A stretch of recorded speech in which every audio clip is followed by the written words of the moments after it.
Hello friends. Did you know that nearly 80% of those who watch my videos aren't subscribed? If you enjoy the content, I'd truly appreciate it if you hit that subscribe button. It helps a lot. Also, don't forget to leave a like and share your thoughts in the comments. Your interaction not only supports the channel's growth, but also helps these stories reach more people. Thank you all for being here. By the way, where are you watching from?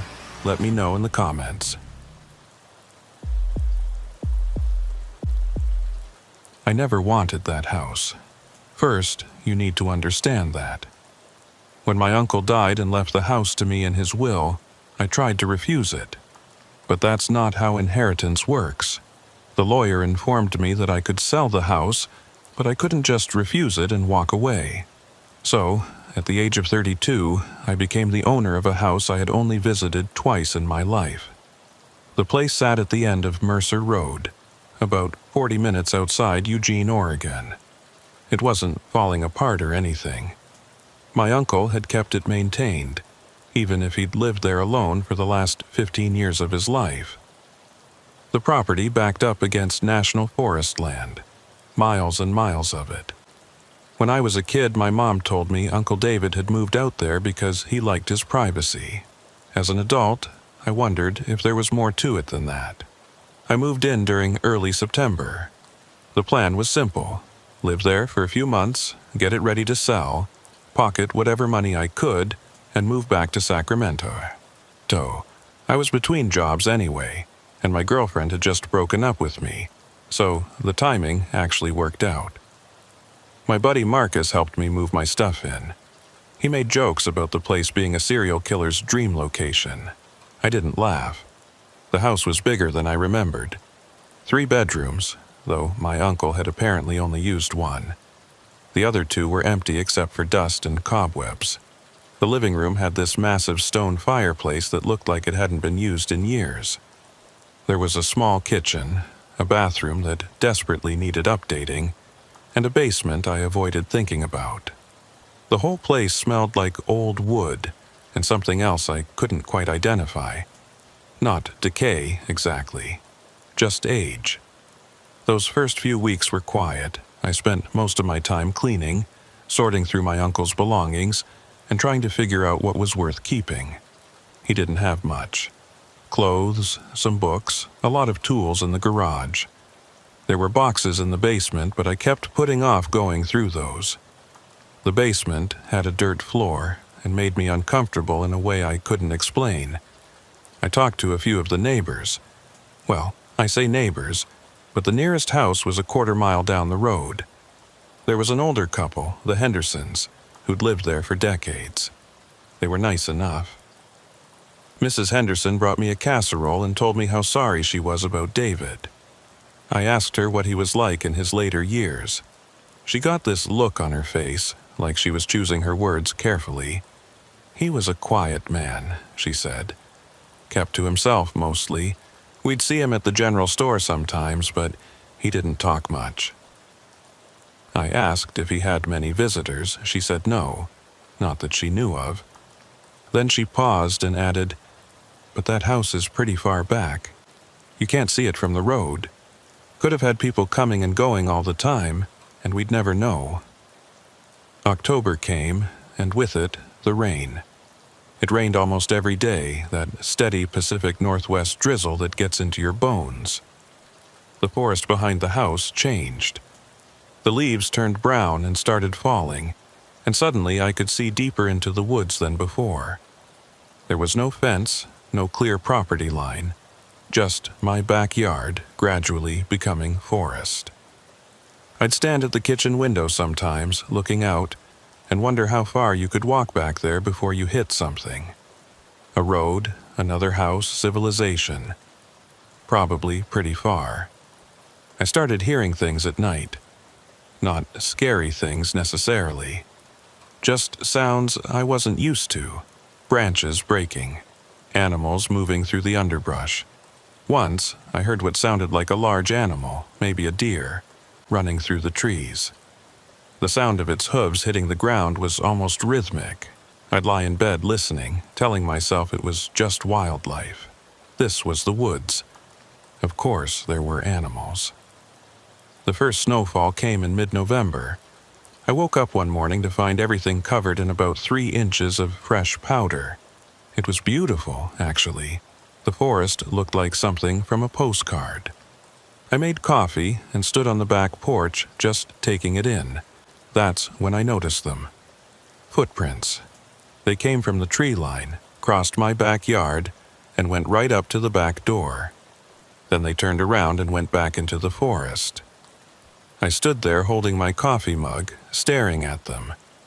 They were bare feet.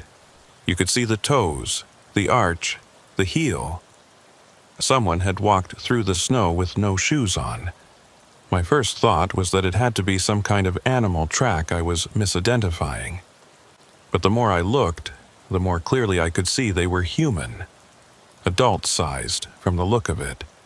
They were spaced like walking steps, not running. Just someone calmly walking from the forest to my back door, and then back again. I got dressed and went outside. The footprints were fresh. The snow had stopped falling around midnight, and these prints were on top of that. Whoever made them had been here recently, maybe in the last few hours. The tracks were deep enough that this person had to have been fairly heavy, or at least not light. I followed them to the tree line and stopped. Something made me not want to go farther. I stood there for a long time, looking into the woods, trying to see any sign of movement. There was nothing, just trees and snow and silence. I should have called the police right then. I know that now. But I talked myself out of it. What would I even say? Someone walked up to my house barefoot? They didn't break in, didn't damage anything, didn't even knock. Maybe it was just some drunk person who got disoriented. Maybe it was a prank. I'd lived here less than 2 months. I didn't want to be that guy. The paranoid city person calling the cops over nothing. The snow melted 2 days later, and I convinced myself to forget about it. 3 weeks passed. I'd started making progress on the house. I had a realtor coming to look at it after Christmas. I was thinking maybe I could list it in January and be out of there by spring. The Hendersons invited me over for Thanksgiving dinner, which was kind and probably saved me from eating gas station food alone. During dinner, Mr. Henderson asked me how I was settling in. I almost mentioned the footprints but decided against it.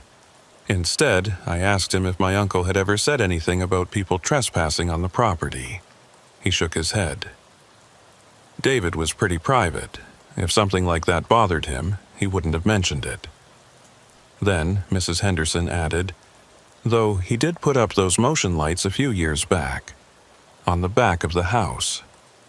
I hadn't thought about it, but she was right. There were motion sensor lights mounted above the back door. I'd never seen them turn on. When I got home that night, I checked the lights. The bulbs were dead. Both of them. I replaced them the next morning. The second snowfall came in early December. I went to bed around 11 and woke up at 3 in the morning for no reason I could identify. Just suddenly awake, heart beating faster than it should. I lay there listening. The house was quiet. Too quiet, actually. I couldn't hear any of the usual sounds. No wind, no branches scraping the roof, nothing. Then I heard it. A soft thump, then another. Footsteps on the back porch. I got out of bed and moved to the window. My bedroom faced the front of the house, so I couldn't see the back porch from there. The footsteps continued, slow and deliberate. I grabbed my phone and crept down the hallway. The footsteps stopped. I waited, barely breathing. Nothing. I made my way to the kitchen and looked out the window. The motion lights were off. I could see snow falling, illuminated by the dim light from the kitchen. The back porch was empty. I stood there for 10 minutes, watching, but nothing moved. When the sun came up, I found them again. Footprints, but this time there were more. They circled the house. They went up to every window on the ground floor. They crossed and recrossed the yard in patterns I couldn't make sense of. And they were all bare feet. I took pictures with my phone. I called the sheriff's office this time. A deputy came out around noon. His name was Mitchell, young guy, probably not much older than me. He looked at the prints and walked the perimeter of the house with me. He took some notes and a few pictures of his own. I asked him what he thought. He said it was strange, definitely, but without evidence of a crime, there wasn't much they could do. He suggested I get a security camera. He also asked if I'd seen any signs of homeless camps in the woods. I said no. He said they'd had some reports of transient activity in the area. People camping in the national forest. They're usually harmless, he said. But walking around barefoot in this weather, that's concerning. Might be someone with mental health issues. After he left, I went to the hardware store and bought 2 trail cameras, the kind hunters use. I mounted them on trees at the edge of my yard, facing the house. If someone came back, I'd have footage. That night, I barely slept. Every sound made me jump. Around 2 in the morning, the motion lights clicked on. I grabbed my phone and pulled up the trail camera app. Both cameras had triggered. I watched the live feed, my hands shaking. There was nothing there, just empty yard, falling snow, and the motion lights glaring down on it all. I watched for 5 minutes before the lights turned off again. Maybe a deer had triggered them. Maybe the wind. I tried to convince myself of that. In the morning, there were no new footprints. I checked the camera footage from the night before. At 2:07 a.m., the motion lights activated. I could see the yard clearly. There was nothing there, just like I'd seen on the live feed. The lights stayed on for their full cycle, then turned off. But at 2:09 a.m., just before they turned off, something moved at the edge of the frame. I paused the video and stared at the screen. It was just a shadow, maybe. A dark shape that could have been anything. I rewound it and watched again. The shape was there for less than a second, then gone. I spent the next week obsessively checking those cameras. Nothing unusual showed up. I started to relax a little. Maybe whoever it was had moved on. Maybe they'd been scared off by the lights or the police visit. I wanted to believe that. The Hendersons invited me to a Christmas party at the community center. I almost didn't go, but I was starting to feel isolated out there, and the idea of being around people seemed good. The party was small, maybe 20 people, mostly older folks who'd lived in the area forever. I met the postal carrier, a woman named Ruth, who'd known my uncle. She asked me how I was doing out at the house. I said fine. She looked at me for a moment, then said, "David was a good man, but he had his troubles, especially toward the end." I asked what she meant. She hesitated, then said, "He called me once. This was maybe 2 years before he died. He sounded frightened. He asked me if I'd seen anyone walking around when I delivered his mail. I asked him what he meant, but he just said never mind and hung up." I felt my stomach drop. Did he say anything else? Ever mention it again? Ruth shook her head. No, but after that he started coming down to the post office to pick up his mail instead of having me deliver it. Said he didn't want me coming all the way out there. I left the party early. When I got home, I checked the cameras immediately. Nothing. I went through the footage from the entire day. Nothing. I was being paranoid. I had to be. That night, I dreamed about footprints. I was following them through the snow, deeper and deeper into the forest. The trees got thicker, the shadows darker. The footprints kept going. I walked for what felt like hours. Then, ahead of me, I saw someone standing with their back to me. They were barefoot, their feet pale against the snow. I tried to call out, but no sound came. The figure turned around. I woke up gasping. It was still dark outside. I checked my phone. 4:47 a.m. I got up to get water, and as I passed the kitchen window, I saw them. Footprints. Fresh ones. Leading from the forest to the back door. But this time they didn't lead back. I turned on every light in the house. I grabbed the baseball bat I'd kept by my bed since the deputy's visit. I checked every room, every closet, the bathroom, the basement door. Everything was locked. No windows were broken. No one was inside. But those footprints ended at my back door. I called 911. The dispatcher asked if I'd seen anyone or if there was an active threat. I said no, but someone had been on my property and their tracks led to my door but didn't lead away. She said she'd send a deputy. I waited in the living room with the lights on and the bat in my hands.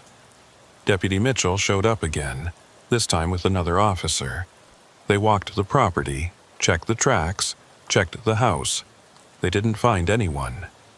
Mitchell looked uncomfortable. He asked me if I'd considered staying somewhere else for a while. I asked him if he knew something I didn't. He said no, but this situation was escalating and he wanted me to be safe. The other officer suggested the tracks might have been covered by fresh snowfall, that whoever made them might have left before it started snowing again. I looked at the snow. It hadn't been falling long, maybe an hour. The tracks were crisp and clear. If someone had walked away even an hour ago, there'd be some trace. They left around 7 in the morning. I tried calling Marcus, but he didn't answer. I sat at the kitchen table, drinking coffee, watching the woods. Around noon, I decided to check the trail cameras. I'd been avoiding it, scared of what I might find. I pulled up the footage from the night before. At 4:23 a.m., the motion lights activated. The yard was empty. At 4:25 a.m., a figure walked into frame from the trees. I'm not going to lie to you. I almost dropped my phone. The figure was a person, definitely human, but they moved wrong. Their gait was off, almost stilted. They were naked, completely naked. They walked slowly across the yard toward the house. Their skin was so pale, it almost glowed in the camera's infrared. They reached the back door and stopped. They just stood there, facing the door, for 3 full minutes. Then they raised one hand and placed it flat against the door.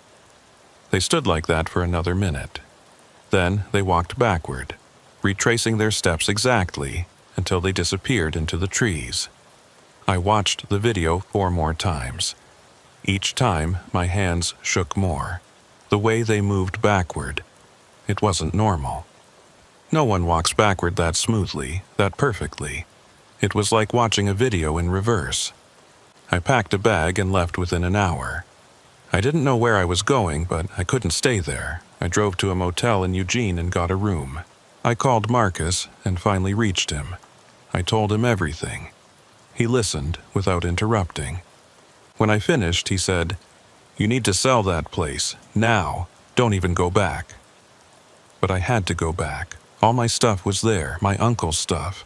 I couldn't just abandon it. Marcus offered to come with me. We agreed to go during the day, pack up what I needed, and get out. We drove out there the next morning.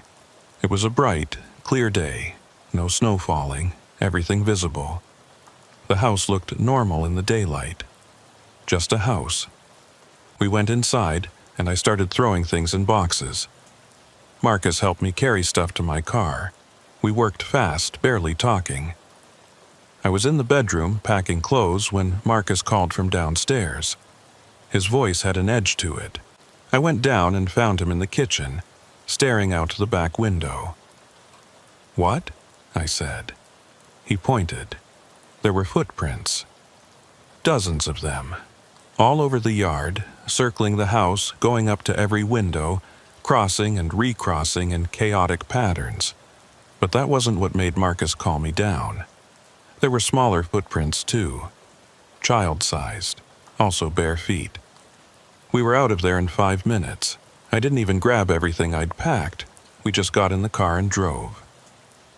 Marcus kept looking in the rearview mirror, like he expected something to be following us. I never went back. I hired a company to pack up the house and put everything in storage. I listed it as is with a realtor, priced to sell fast. It took 3 months, but someone finally bought it. The realtor said they were from out of state, some couple looking for privacy. I thought about calling them, warning them. But what would I even say? And maybe it wouldn't happen to them. Maybe it was just me, maybe my uncle, maybe something about our family. I still have the trail camera footage on my phone. Sometimes, late at night, I watch it again. I've shown it to a few people. Most say it's creepy, but explainable. Someone messing with me, maybe. A trespasser. One person said it looked like the figure was moving in an unnatural way, like their joints bent wrong. I don't live in Oregon anymore. I moved to Arizona, someplace dry, someplace where you can see for miles in every direction. No forests, no trees right up against the house. I got a job at a warehouse, found a new apartment, tried to start over. But sometimes, in the winter, I have nightmares. I'm back at that house, standing at the kitchen window, watching the woods. And I see them coming. Not one figure, but many. All walking in that same backward way, smooth and wrong. They cross the yard and surround the house, pressing their pale hands against every window, every door. And in the dream, I can see their faces clearly for the first time. They're blank. No eyes, no mouths, nothing. Just smooth skin where their features should be. I wake up sweating, checking the locks on my windows, even though I'm on the 3rd floor of an apartment building in Phoenix, even though I'm hundreds of miles away. The realtor called me last month.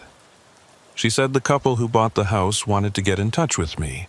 They had some questions about the property. I asked what kind of questions.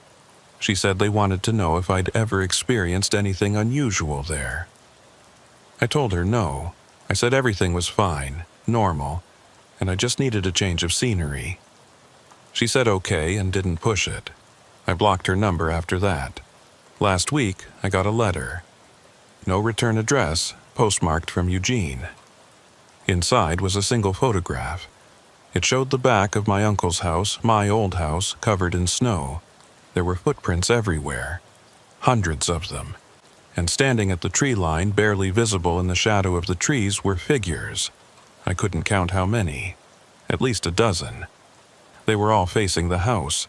On the back of the photo, someone had written in shaky handwriting, "They remember you." I burned the photograph. I don't know what else to do. I tell myself it's just someone messing with me. Some sick prank. But I keep thinking about those footprints, the way they appeared night after night, the way that figure moved backward into the trees. And I keep thinking about the smaller prints, the child-sized ones. I don't sleep much anymore. I moved my bed away from the window. I keep the lights on most nights. My neighbors probably think I'm crazy, this guy who moved from Oregon with no explanation, no friends, no connections, who jumps at shadows and never opens his blinds. Maybe I am crazy. Maybe all of it was in my head.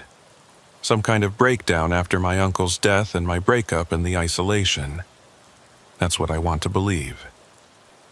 But then I remember standing in that kitchen, watching the trail camera footage, seeing that figure place its hand against my door. I remember the stillness of it, the patience, like it was waiting for something, like it knew I was inside, watching. I've tried to research what it could have been. I've read about sleepwalking, about fugue states, about people with mental illness living in the wilderness. None of it fits. The backward walking, the perfect retracing of steps, the way the footprints multiplied, none of that makes sense.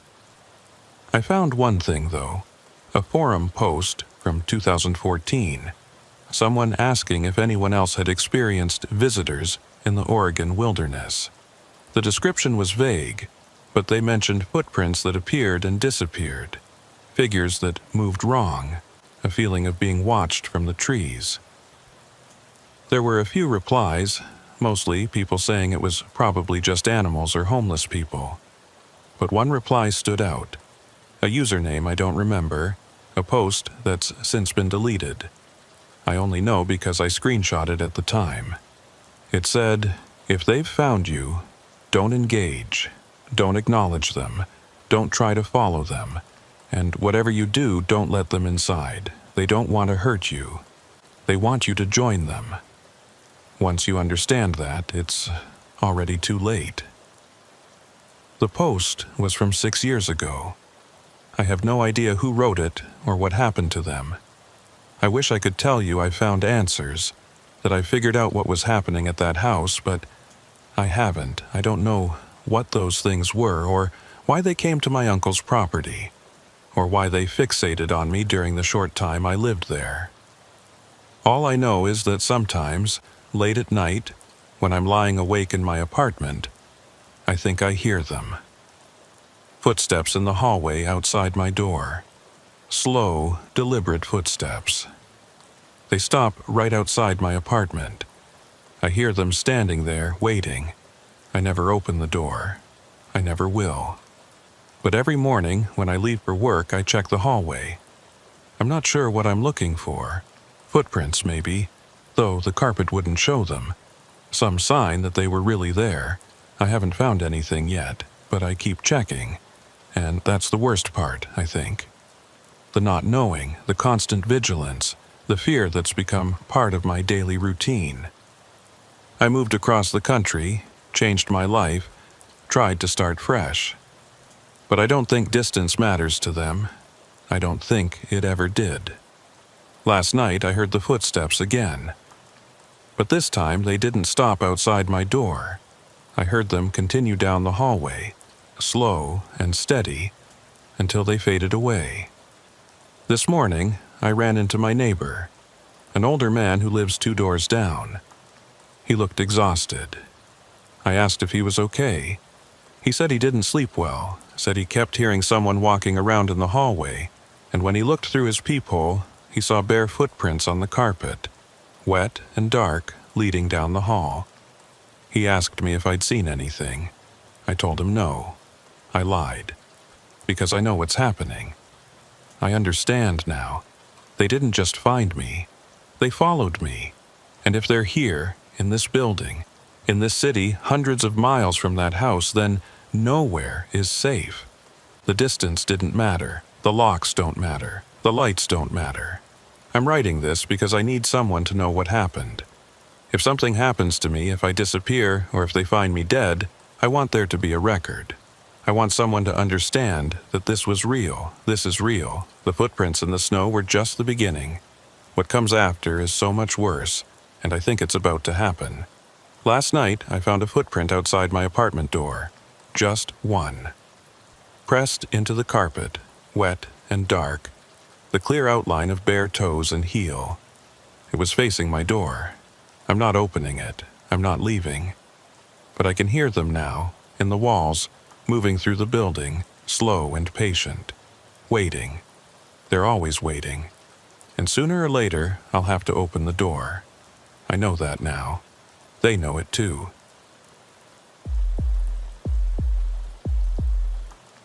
I need to tell you about what happened on the Appalachian Trail last summer.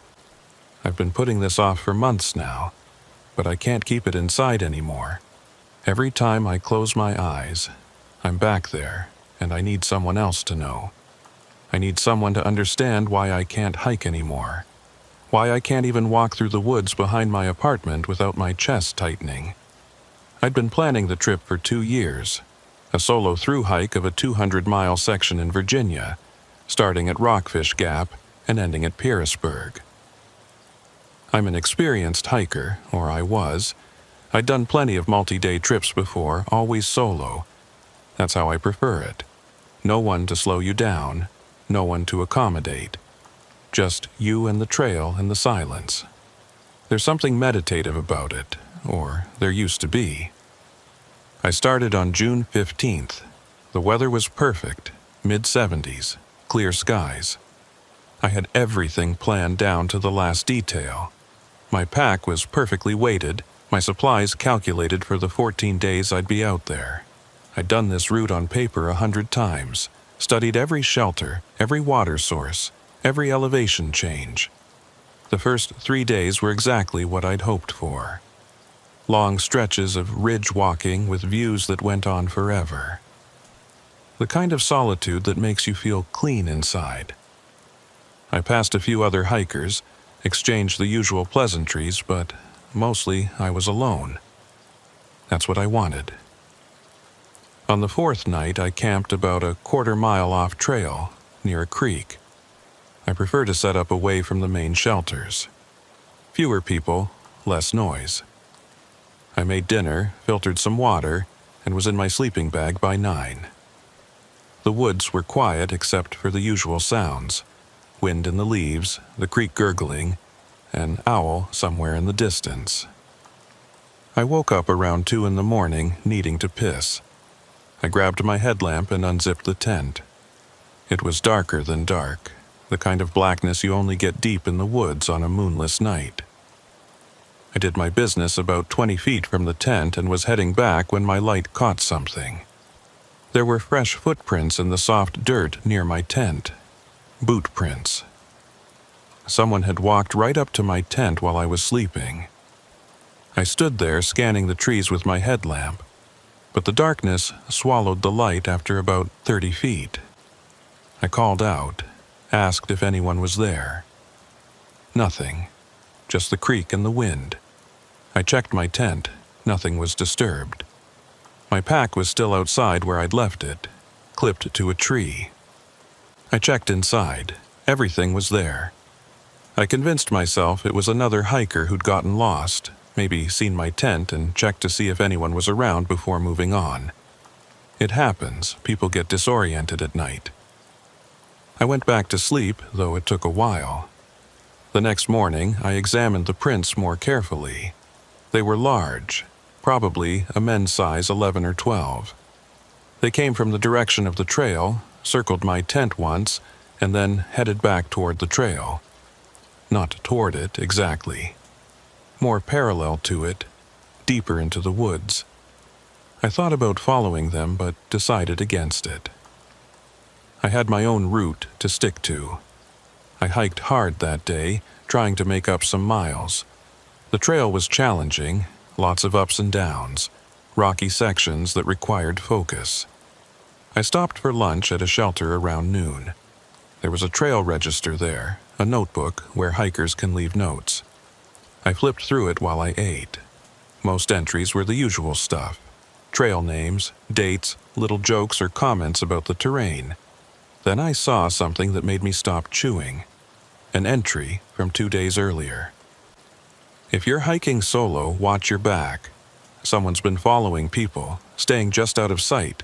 This isn't a joke. No trail name, no date. Just that message, written in shaky handwriting. I sat there for a long time, staring at those words. Part of me wanted to dismiss it as some hiker's idea of a prank. But combined with the footprints from last night, it didn't feel funny. I took a picture of the page with my phone, though I had no service out there. I packed up and kept moving. That afternoon, I had the distinct feeling I was being watched. It's hard to describe if you've never experienced it. Your body knows before your brain catches up. The hair on your neck stands up. You keep glancing over your shoulder even though you haven't heard anything. I stopped several times, stood still, and listened. The forest sounded normal. Birds, wind, the distant sound of a woodpecker. But the feeling didn't go away. I made camp early that night, around 5, while there was still plenty of light. I set up in a spot where I could see in all directions, my back to a large rock outcropping. I kept my bear spray and my sleeping bag with me. I also had a knife, a fixed blade I'd brought for utility purposes, but it gave me some comfort to know it was there. I didn't sleep much. Every sound jerked me awake. Around midnight, I heard something that wasn't wind or animals. Footsteps. Slow, deliberate footsteps moving through the leaves. They weren't close, maybe 50 yards away, but they were definitely there. I grabbed my headlamp and knife and crouched at the front of my tent, listening. The footsteps continued for maybe 30 seconds, then stopped. I waited, barely breathing, for 10 minutes. Nothing else. When I finally turned my headlamp on and looked around, there was nothing to see but trees and darkness. In the morning, I found them again. Boot prints, same size as before, circling my campsite from a distance. They'd come within about 40 feet of my tent, made a full circle, and then headed back into the woods. Whoever it was, they'd been standing out there in the dark, watching me sleep. I should have turned back right then. I know that now. But I was 6 days in, almost at the halfway point. And part of me was angry. This was my trip. My trail. I wasn't going to let some creep ruin it. I had my bear spray, my knife. I was capable of defending myself if it came to that. I made good time that day, pushing myself harder than usual. I wanted to put distance between myself and whoever was behind me.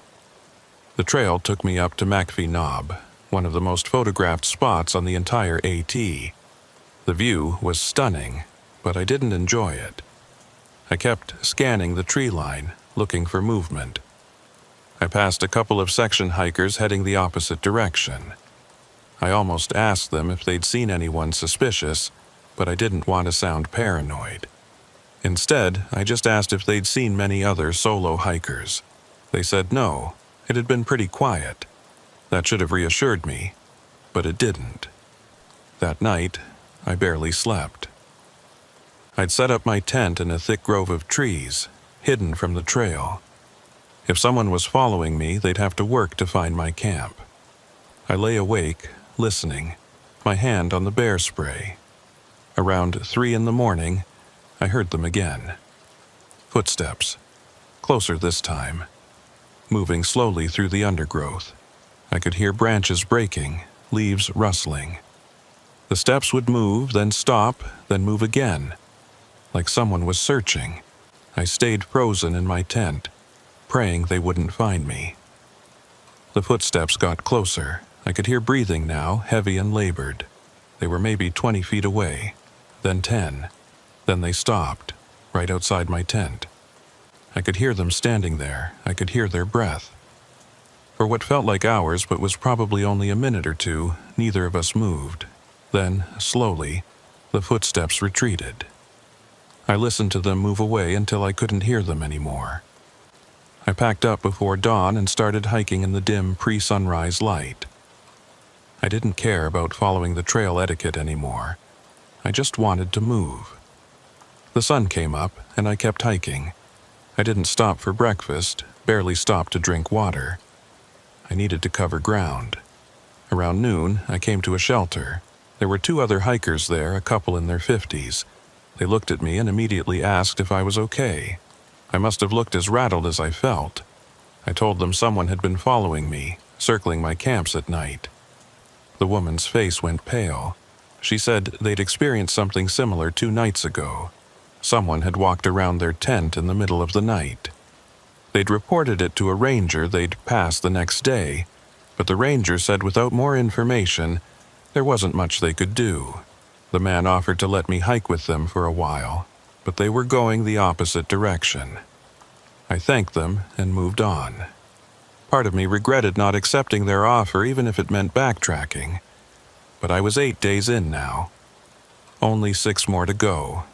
I could make it. That afternoon, something changed. I noticed items missing from my pack. Small things at first. A spare lighter, a pack of trail mix I'd been saving. Then I realized my water filter was gone. I'd had it that morning, I was sure of it. I'd used it to fill my bottles at a creek. Now it was gone. I stopped and went through everything. My first aid kit was unzipped, items rearranged. Someone had been in my pack. But when? I'd been carrying it all day. The only time it had been out of my sight was when I'd taken a quick piss break and left it on the trail about 20 feet away. They must have been watching. waiting for that exact moment. I felt violated in a way that's hard to describe. This wasn't just some hiker playing a weird game anymore. This was deliberate, calculated. They were close enough to go through my things without me noticing, close enough to touch my belongings. I hiked until dark, finally stopping only because I couldn't see the trail anymore. I set up my tent with shaking hands, constantly looking over my shoulder. I didn't make dinner. I just climbed into my sleeping bag with my knife in one hand and bear spray in the other. The footsteps came again that night. But this time they didn't circle. They came straight to my tent and stopped. I could see the shadow of someone standing just outside, blocking the moonlight that had been filtering through the fabric. I didn't move, didn't breathe. We stayed like that for an eternity. Then I heard a voice, barely a whisper, right outside my tent. "I know you're awake." I didn't respond. Every muscle in my body was tensed, ready to fight or run or scream, but I couldn't move. The shadow stayed there for another minute, then slowly walked away. I listened to the footsteps fade into the distance. I didn't sleep at all that night. As soon as there was enough light to see, I packed up and started hiking. I was done with this. I didn't care about finishing the section. I just wanted to get to the nearest road crossing and hitch a ride to civilization. The problem was, the nearest road was still 2 days away. I had to keep going through the woods, knowing someone was back there. Someone who knew I was running. That day was a blur of paranoid hiking. I kept looking behind me, jumping at every sound. I passed another shelter around midday but didn't stop. There were some hikers there, but I didn't feel safe stopping. I needed to keep moving. Late that afternoon, I heard something that made my blood run cold. Someone was running through the woods behind me, crashing through the underbrush. Not on the trail, parallel to it. I could hear them getting closer, and I started running too. My pack bounced painfully against my back, but I didn't care. I ran until my lungs burned and my legs gave out. When I finally stopped and looked back, there was nothing. Just the empty trail and the sound of my own ragged breathing. I stood there for a long time, listening, but whoever it was had stopped too, or they were hiding, waiting. I realized then that I was being hunted. This wasn't some random encounter, some creep who just happened to be following me. This was intentional. They were playing with me. I kept hiking, slower now, trying to conserve energy. My water was running low. Without my filter, I couldn't safely refill from the streams. I had maybe a liter left. I was exhausted, terrified, and dehydrated. As the sun started to set, I made a decision. I wasn't going to camp. I was going to hike through the night. It would be dangerous. I could easily get lost or injured, but staying put felt more dangerous. At least if I was moving, I had a chance. I turned on my headlamp and kept walking. The trail was treacherous in the dark, roots and rocks hidden in shadows, but I moved as carefully as I could. Hours passed. My phone was dead, so I had no idea what time it was. I just kept putting one foot in front of the other. Then my headlamp started to dim. The battery was dying. I hadn't thought to bring a spare. They usually lasted days, and I'd only been using it for a few hours total. But now, when I needed it most, it was failing. The light got dimmer and dimmer until it was barely more than a faint glow. Then it went out completely. I was in total darkness, on a trail I could barely see during the day, miles from anywhere. I stood there, frozen, trying to decide what to do. I could hear my own heartbeat, loud in my ears. I could hear the wind in the trees, and then I heard footsteps behind me, coming up the trail, not trying to be quiet anymore, just walking steadily toward me. I ran. I couldn't see where I was going, couldn't see the trail, couldn't see anything. I just ran.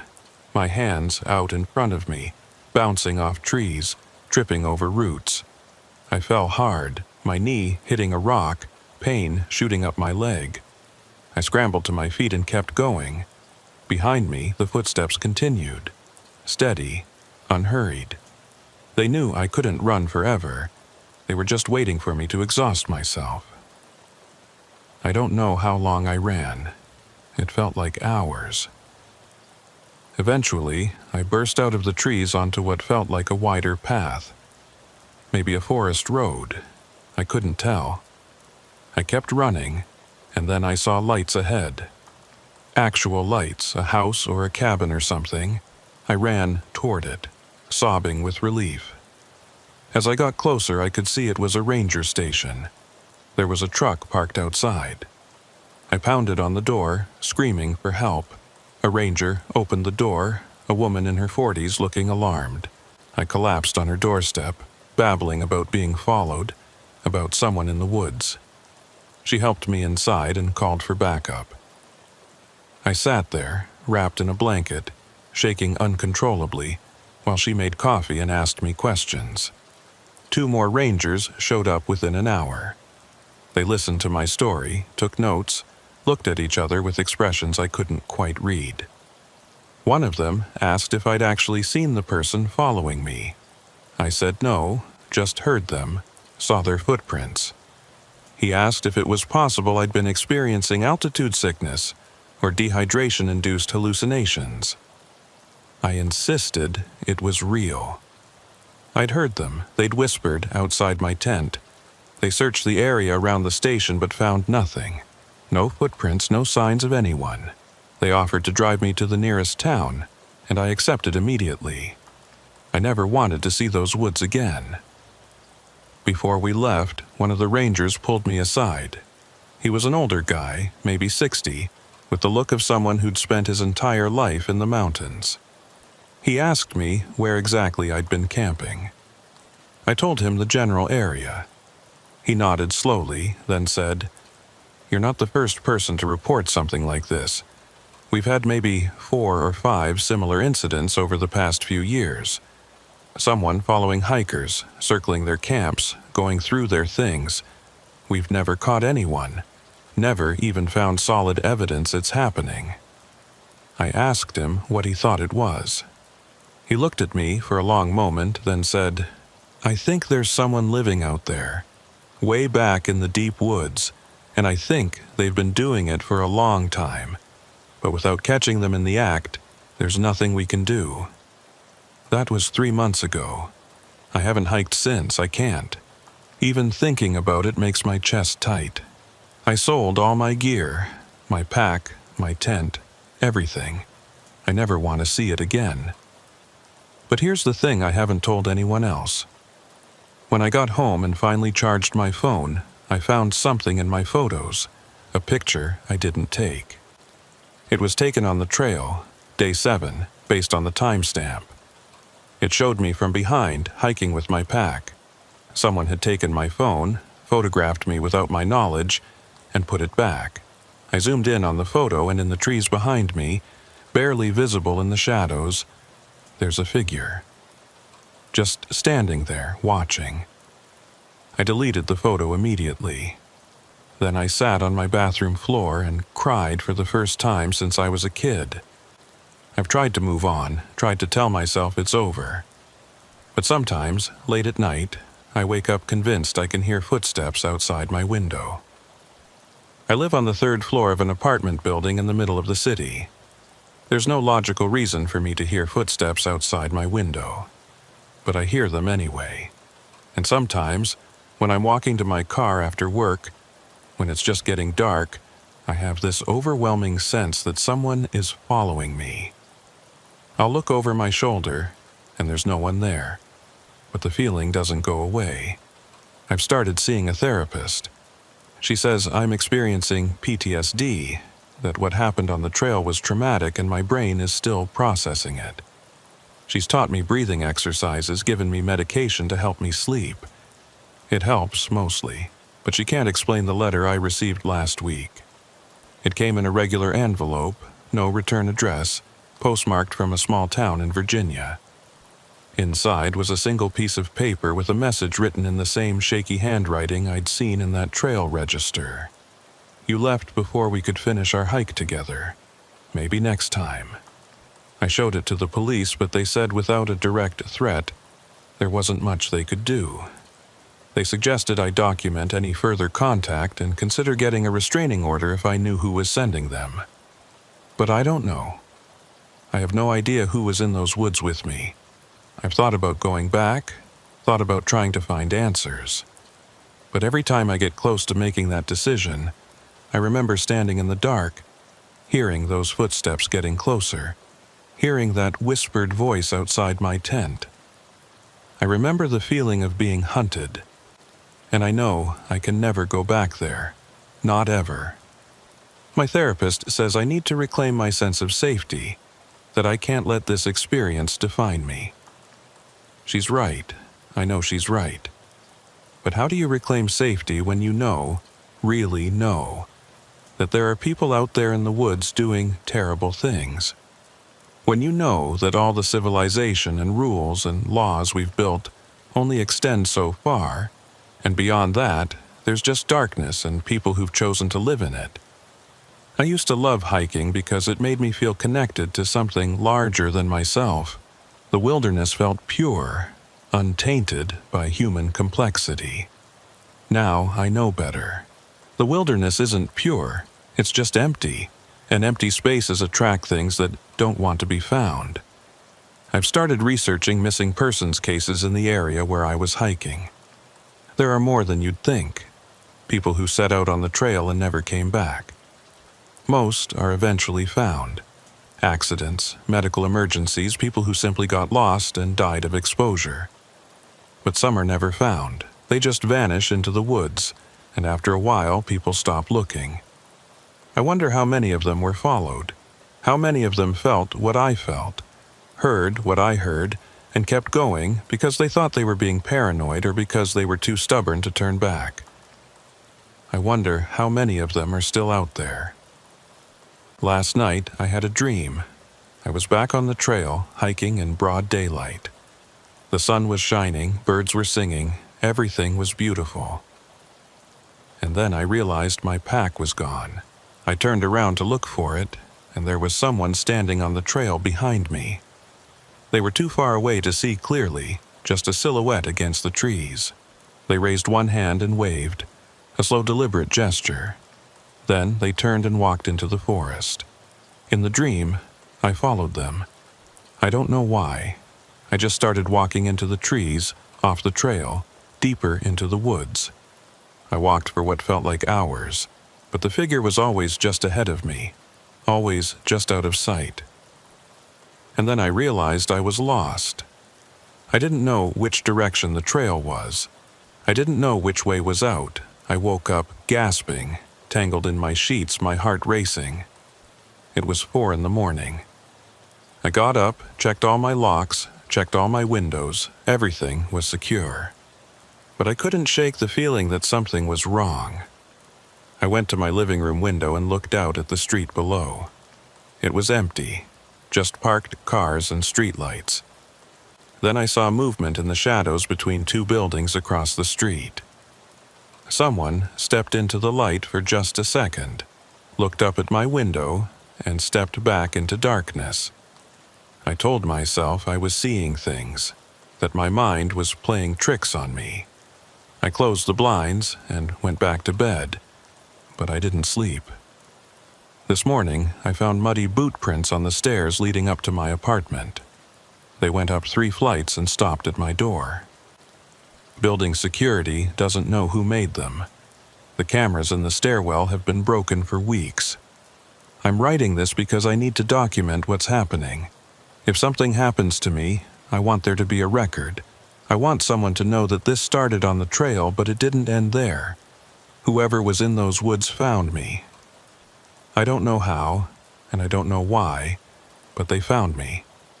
And I think they're waiting for me to run again. That's what they want. They want the chase. They want the fear. I'm not running this time. I've contacted a private investigator, someone who specializes in stalking cases. I've installed cameras outside my apartment. I've filed reports with the police, even though I know they think I'm paranoid. Maybe I am paranoid. Maybe the letter was a prank. Maybe the boot prints were from a delivery person. Maybe I'm seeing patterns where there are none, creating a monster out of coincidence and trauma. But I don't think so. I think there's someone out there who's been doing this for years. Someone who finds solo hikers and follows them and terrifies them. Not because they want to hurt them, but because they enjoy it. Because they've found a way to hunt people legally, in a place where no one will intervene.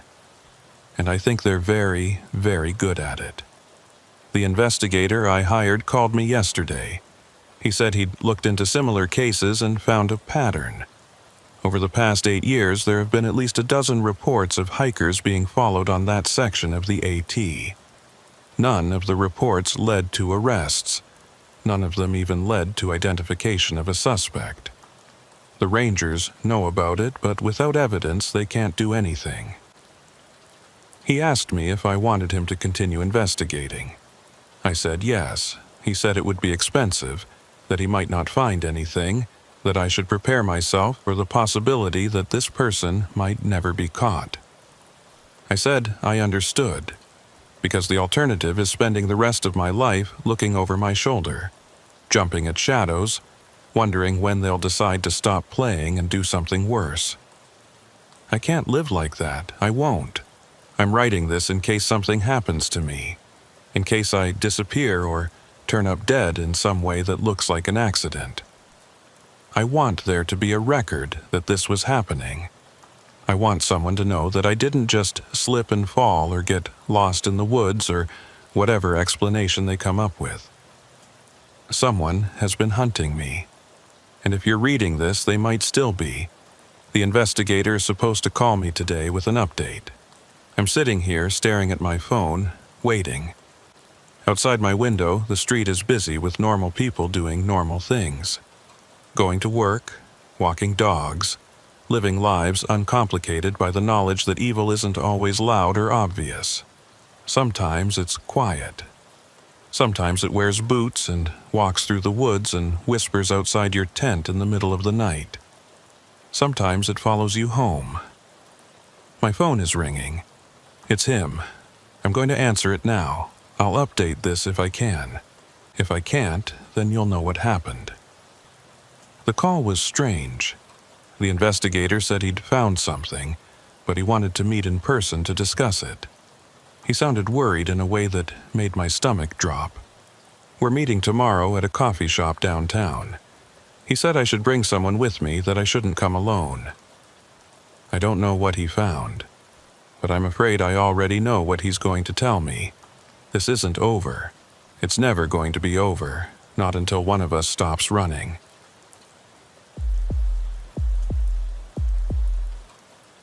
I'm going to tell you about something that happened to my brother. He made me promise I'd never talk about it, but he's dead now, so I guess that promise doesn't hold anymore. I need to tell someone. I need people to know what happened out there, even if nobody believes me. My brother's name was Daniel.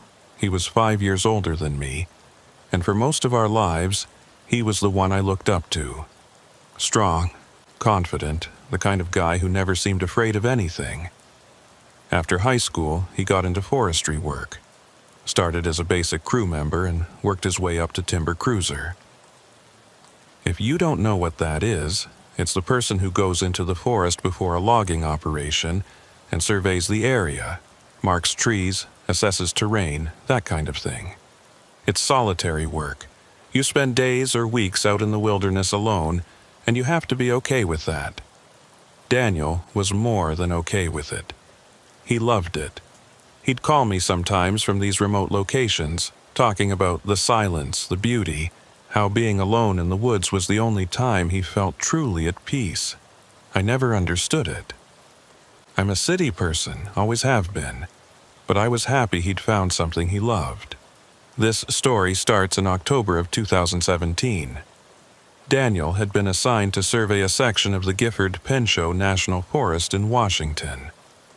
It was a big job, a tract of old-growth forest that a timber company had gotten rights to harvest. The area was incredibly remote, accessible only by a logging road that took hours to navigate. Daniel would be out there for 3 weeks, camping on site, doing his assessment work. Before he left, we met for dinner. He seemed excited about the job, but also a little uneasy, which wasn't like him. I asked if something was wrong. He said no, but then he mentioned something strange. He said the company had sent him files about the area, maps, and previous survey reports, and there were these notes in the margins. Handwritten notes from the last guy who'd surveyed that section, maybe 15 years ago. The notes were weird, cryptic.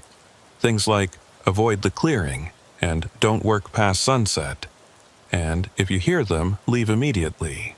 I asked him what he thought it meant.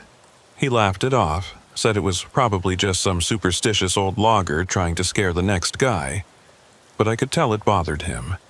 Daniel wasn't the type to spook easily. He left the next morning. The plan was for him to check in via satellite phone every 3 days. Cell service was non-existent out there, but the company provided sat phones for emergencies and regular check-ins. He called on day 3 right on schedule, said everything was fine, the work was going well, the forest was beautiful. He sounded normal. He called again on day 6. This time, he sounded tired. I asked if he was sleeping okay. He said yes, but then he paused and said something that stuck with me. He said, "There's something off about this place. I can't explain it. It's like the forest is too quiet. I haven't seen any animals. No deer, no birds, nothing. Just trees and silence." I told him maybe it was the season, or maybe his presence was scaring wildlife away. He said maybe, but he didn't sound convinced. Before we hung up, he said, "If I don't call on day 9, something's wrong. Don't wait. Send someone." That should have been a red flag, but I didn't take it seriously enough. Daniel was always dramatic when he was alone too long. I figured he was just getting cabin fever. Day 9 came and went. No call. I waited until the evening, telling myself the sat phone battery might have died or he'd lost track of time. But by midnight, I was panicking. I called the timber company's emergency line. They said they'd try to reach him and would send someone out if they couldn't make contact. They told me not to worry, that missed check-ins happened sometimes. But I was worried. I couldn't sleep. Something felt very wrong. The next morning, the company called me back. They'd sent a supervisor out to the site. He'd found Daniel's camp, his equipment, his truck parked at the end of the logging road. But Daniel wasn't there. His tent was set up, his sleeping bag was inside, his supplies were neatly organized. But he was gone. The supervisor had called the authorities.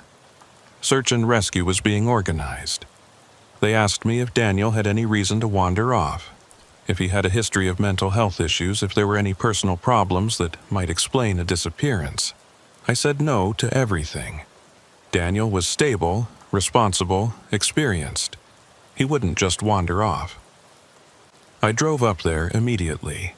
It took me almost 6 hours, the last 2 on that winding logging road. By the time I arrived, there were already search teams deployed. Rangers, volunteers, dogs. They were combing the area around his camp in expanding circles. I wanted to help, but they told me to stay out of the way, that I wasn't trained for wilderness search and rescue. I did anyway. I couldn't just sit there. I followed one of the search teams at a distance, watching them work. They were professional, methodical, but I could see the concern on their faces. Time was critical. It had been over 24 hours since Daniel's last known location. If he was injured or lost, every hour decreased his chances. On the second day of searching, one of the dogs found something. About 2 miles from Daniel's camp, deep in the forest, there was a clearing. And in the middle of that clearing, there were things. I don't know how else to describe them. Structures, maybe. Made from branches and logs and what looked like animal bones, all lashed together with rope and wire. They were arranged in a circle, maybe 7 or 8 of them, each about 6 feet tall, vaguely humanoid in shape. Like scarecrows, but wrong. Their heads were skulls, deer, elk, maybe bear. Their bodies were frameworks of wood and bone. The search team stopped when they saw them. I could hear them on their radios, calling it in, their voices tense. I pushed forward to see what they'd found, and when I saw those structures, I felt sick. Who would build something like that? And why? The search coordinator arrived and established a perimeter. They photographed everything, documenting the scene. I heard one ranger say this looked like some kind of ritualistic site, maybe squatters or a cult. They found remnants of fires, scattered belongings, makeshift shelters hidden in the tree line around the clearing. Someone had been living out there, maybe for a long time, but there was no sign of Daniel. They expanded the search, focusing on the area around the clearing. On the 3rd day, they found his backpack. It was about a mile from the clearing, partially buried under leaves. Inside were his notebook, his GPS unit, his water bottles, but no identification, no wallet, no phone. And strangest of all, the notebook had pages torn out. The remaining pages had his survey notes, neat and detailed, up until day 7. Then, nothing. On the 4th day, they found his jacket. On the 5th day, one of his boots. Each item was found farther from the clearing, scattered in different directions like someone had deliberately spread them out. The search coordinator said this was consistent with a person in crisis, possibly hypothermic, shedding clothing in confusion. But something about the pattern felt wrong to me. It felt intentional. They never found Daniel. After 2 weeks, they called off the active search. They said they'd keep the case open, that they'd follow up on any new leads, but they couldn't justify the resources anymore. The prevailing theory was that Daniel had encountered whoever was living in that clearing. There'd been some kind of confrontation, and he'd fled into the forest and died of exposure. They thought his body would turn up eventually, probably in the spring when the snow melted. I couldn't accept that. I stayed in the area, asking questions, trying to find answers. I talked to everyone, local rangers, the timber company employees, people in the nearest town. Most didn't know anything useful, but I met one old man at a diner who'd lived in the area his entire life. When I mentioned the Gifford Pin Show and the clearing, his face changed. He asked me what I'd seen there. I described the structures, the bones, the evidence of people living there. He nodded slowly and said, "That's been going on for longer than anyone wants to admit. There's people in those woods, not normal people. They've been out there for decades, maybe longer. Living off the grid, doing God knows what. Every few years, someone goes missing in that area. Hikers, hunters, forestry workers. Sometimes they find the bodies. Usually they don't." I asked him why the authorities didn't do anything. He said they'd tried, years ago. Sent teams out to find these people, clear them out. But the forest is too big, too dense. You could hide an army in there and never be found. And these people know the terrain better than anyone. They're ghosts. I asked if he knew anything else. He looked at me for a long time, then said, "Your brother wasn't the first surveyor to disappear out there. Back in 2002, another guy went missing in that same area. They found his camp, his equipment, but never found him. Same story. And before that, in the 80s, a hunting party. 3 men. Only one made it out, and he never talked about what happened. Moved away immediately afterward." I felt cold all over. Why didn't anyone tell the search teams about this? He shrugged. "Nobody wants to admit we've got feral people living in our national forests. Bad for tourism. Bad for the timber industry. Easier to blame it on accidents or wild animals." I left that diner feeling sick and angry. I filed reports with every agency I could think of. contacted journalists, tried to get media attention. Nobody cared. Or maybe they did care, but couldn't do anything about it. The forest was federal land. Jurisdiction was complicated, and without bodies or concrete evidence of a crime, there was no case. 6 months after Daniel disappeared, I received a package in the mail. No return address, postmarked from a small town near the search area. Inside was a notebook. Daniel's notebook.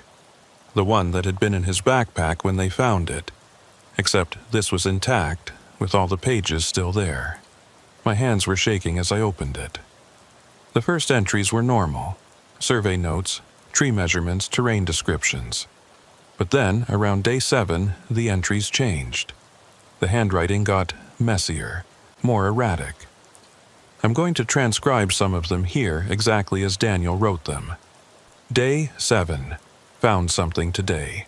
About 2 miles northeast of camp, there's a clearing I didn't see on any maps. When I got close, I heard sounds. Not animal sounds. People talking, but I couldn't make out words. I didn't go into the clearing. Something felt wrong. Marked the location on GPS to avoid. Day 7. Night. Can't sleep. Keep hearing movement around my tent. Footsteps, but when I look outside, nothing. I'm probably just paranoid after finding that clearing. Day 8. Someone went through my truck last night. I know because I keep everything organized a specific way, and things were moved. Nothing stolen, just moved. The truck was locked. I have the only key. I don't understand how this is possible. Day 8 night. They were here again. I saw them this time. 3 people, I think, standing at the edge of the tree line. They didn't come closer, just stood there, watching. I yelled at them, asked what they wanted. They didn't respond. After about 10 minutes, they walked back into the forest. I'm packing up tomorrow. This job isn't worth it. Day 9. Tried to leave. Truck won't start.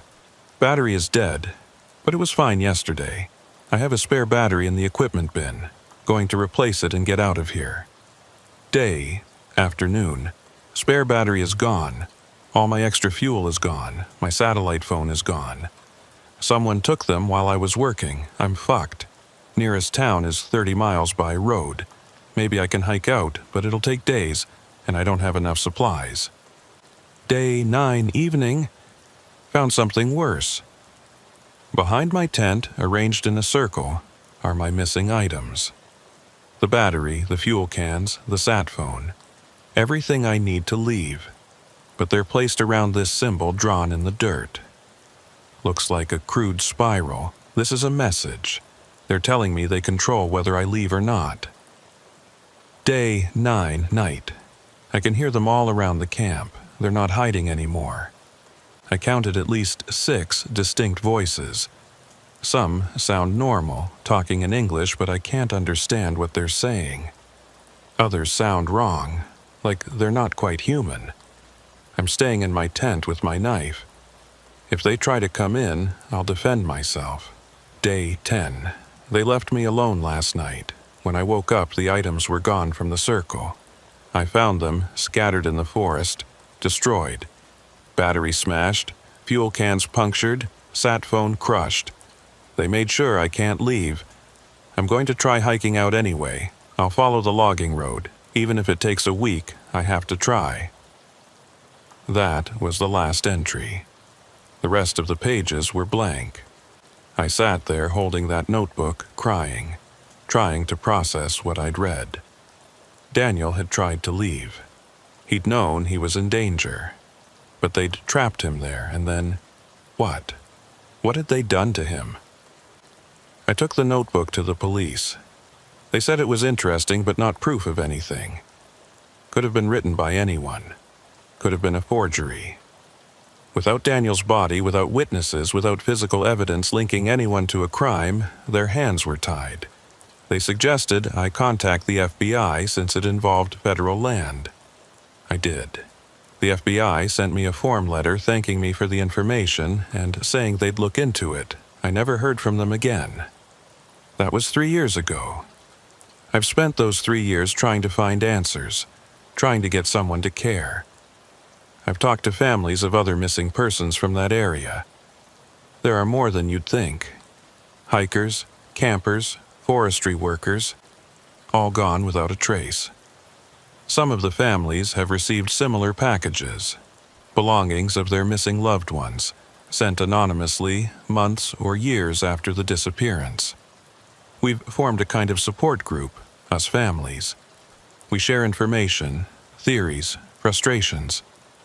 We've hired private investigators, organized our own searches, even tried to get news outlets interested. Nothing has worked. The forest is too big. The people living out there are too good at hiding, and nobody in power seems willing to admit this is happening.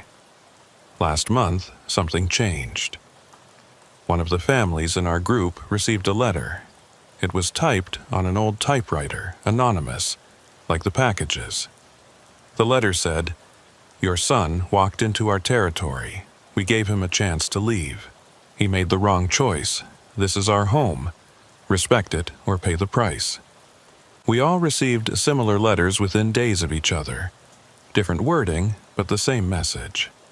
Someone was reaching out, admitting what they'd done and warning us to stop looking. I took my letter to the police, to the FBI, to journalists. Finally, one journalist bit. She wrote an article about the missing persons cases, the letters, the evidence of people living deep in the national forest. It was published in a mid-sized newspaper, got some local attention. For a brief moment, I thought something might actually happen. Then the journalist disappeared. She'd gone out to the forest to do some investigating on her own. She told her editor she'd be back in 2 days. She never came back. They found her car at a trailhead, her camera and notebook inside, but no sign of her. The search lasted a week before being called off. After that, I stopped pushing. I'm ashamed to admit it, but I was scared. These people, whoever they are, they've been doing this for decades. They've perfected the art of making people disappear, and they don't want attention. I'm writing this because I need a record of what happened to Daniel, what's still happening out there. I'm not using my real name, and I'm not going to identify the specific locations because I don't want anyone else going out there looking. That's what they want. They want people to come looking so they can add to their count. Daniel's not coming back. I know that now. Whatever happened to him in those woods, he's gone. Maybe he died quickly. Maybe he didn't. I try not to think about the latter possibility. I've moved on with my life, or I'm trying to. I have a wife now, a daughter. I don't talk about Daniel much. It's too painful. But every October, around the anniversary of his disappearance, I get anxious. I check the locks on my doors and windows. I jump at unexpected sounds, because part of me wonders if they know who I am, if they know I've been trying to expose them. Part of me wonders if they're going to come for me too. Last week, I found something on my doorstep, a small bundle wrapped in leaves and tied with wire. I almost threw it away without opening it, but curiosity got the better of me. Inside was a compass. Daniel's compass. I recognized it immediately. It had belonged to our grandfather, and Daniel always carried it. There was a note with it, handwritten on a piece of bark. "He's still here. He's one of us now." I burned the note and the leaves. I kept the compass. I don't know what else to do. Part of me wants to believe it's a sick prank, someone who read about Daniel's case and is trying to mess with me. But it's his compass, I'm sure of it.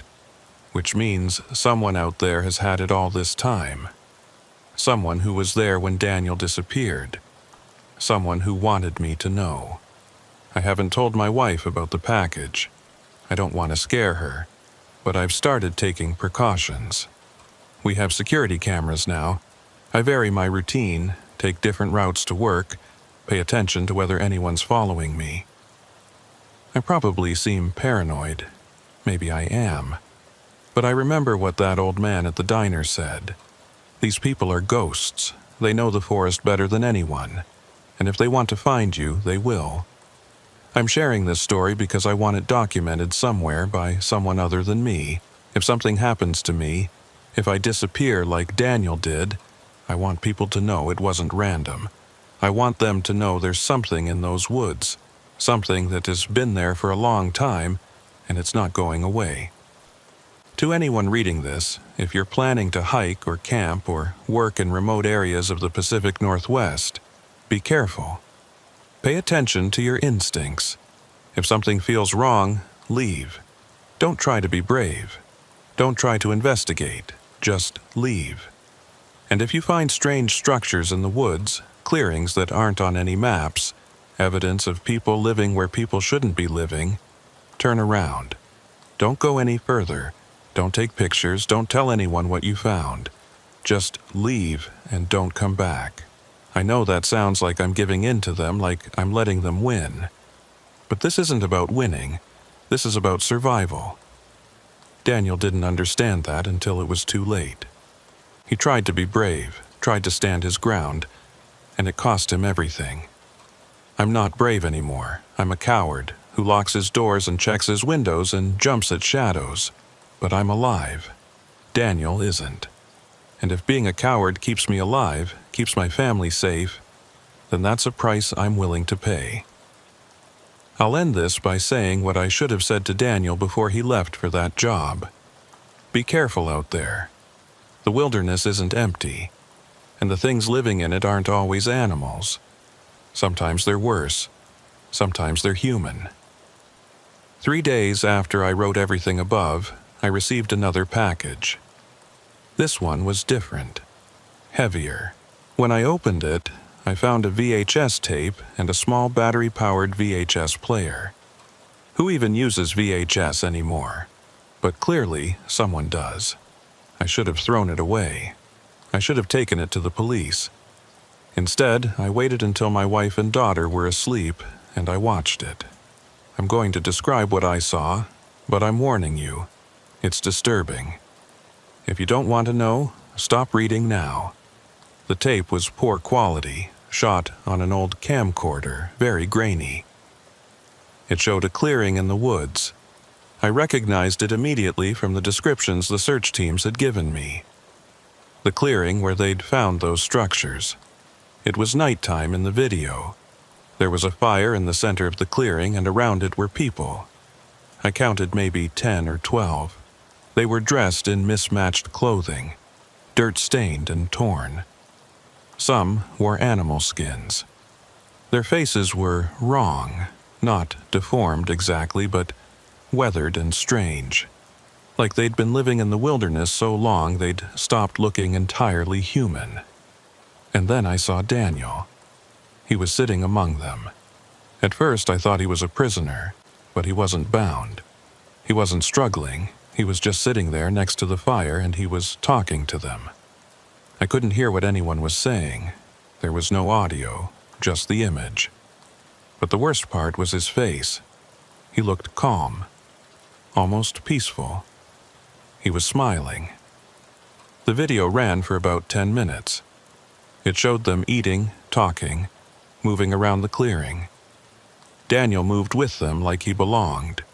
At one point, he stood up and walked to one of those bone structures and adjusted something on it, carefully, like he was proud of his work. Then the video cut to a different scene. Daytime, the clearing again.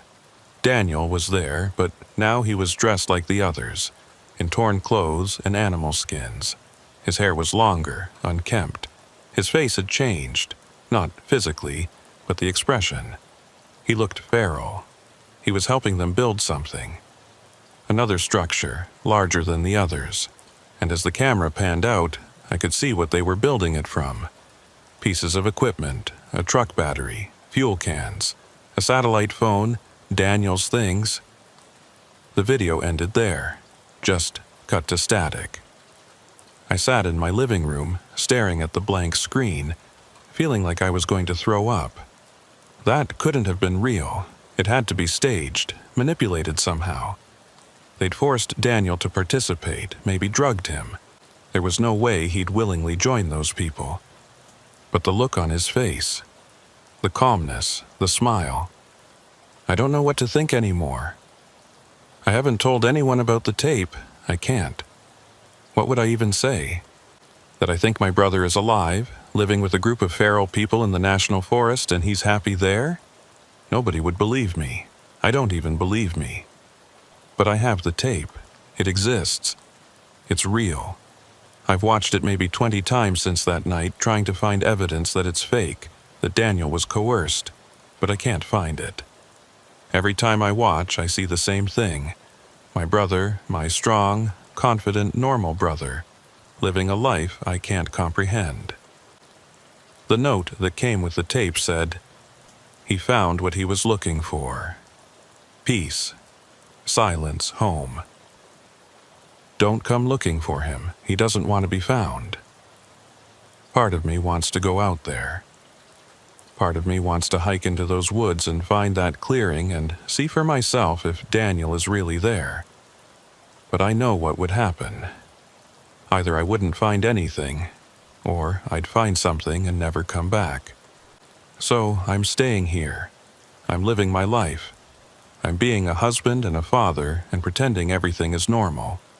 But late at night, when everyone's asleep, I think about Daniel sitting by that fire, smiling, surrounded by those people.